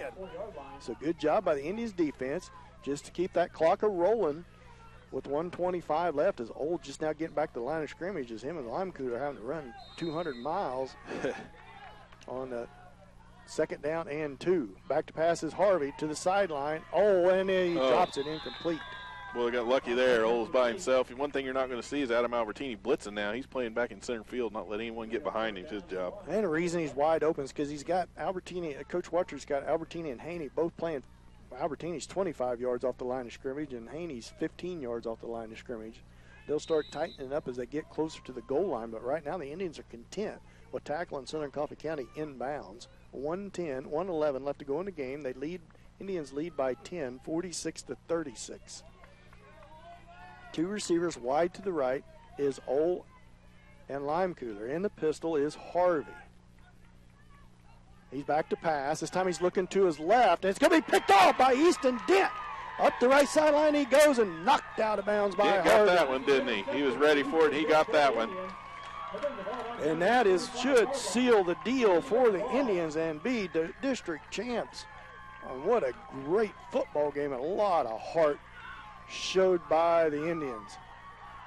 As Easton Dent, that one, Harvey under pressure, and Dent read that beautifully as he was trying to go the weak side to Collins that time.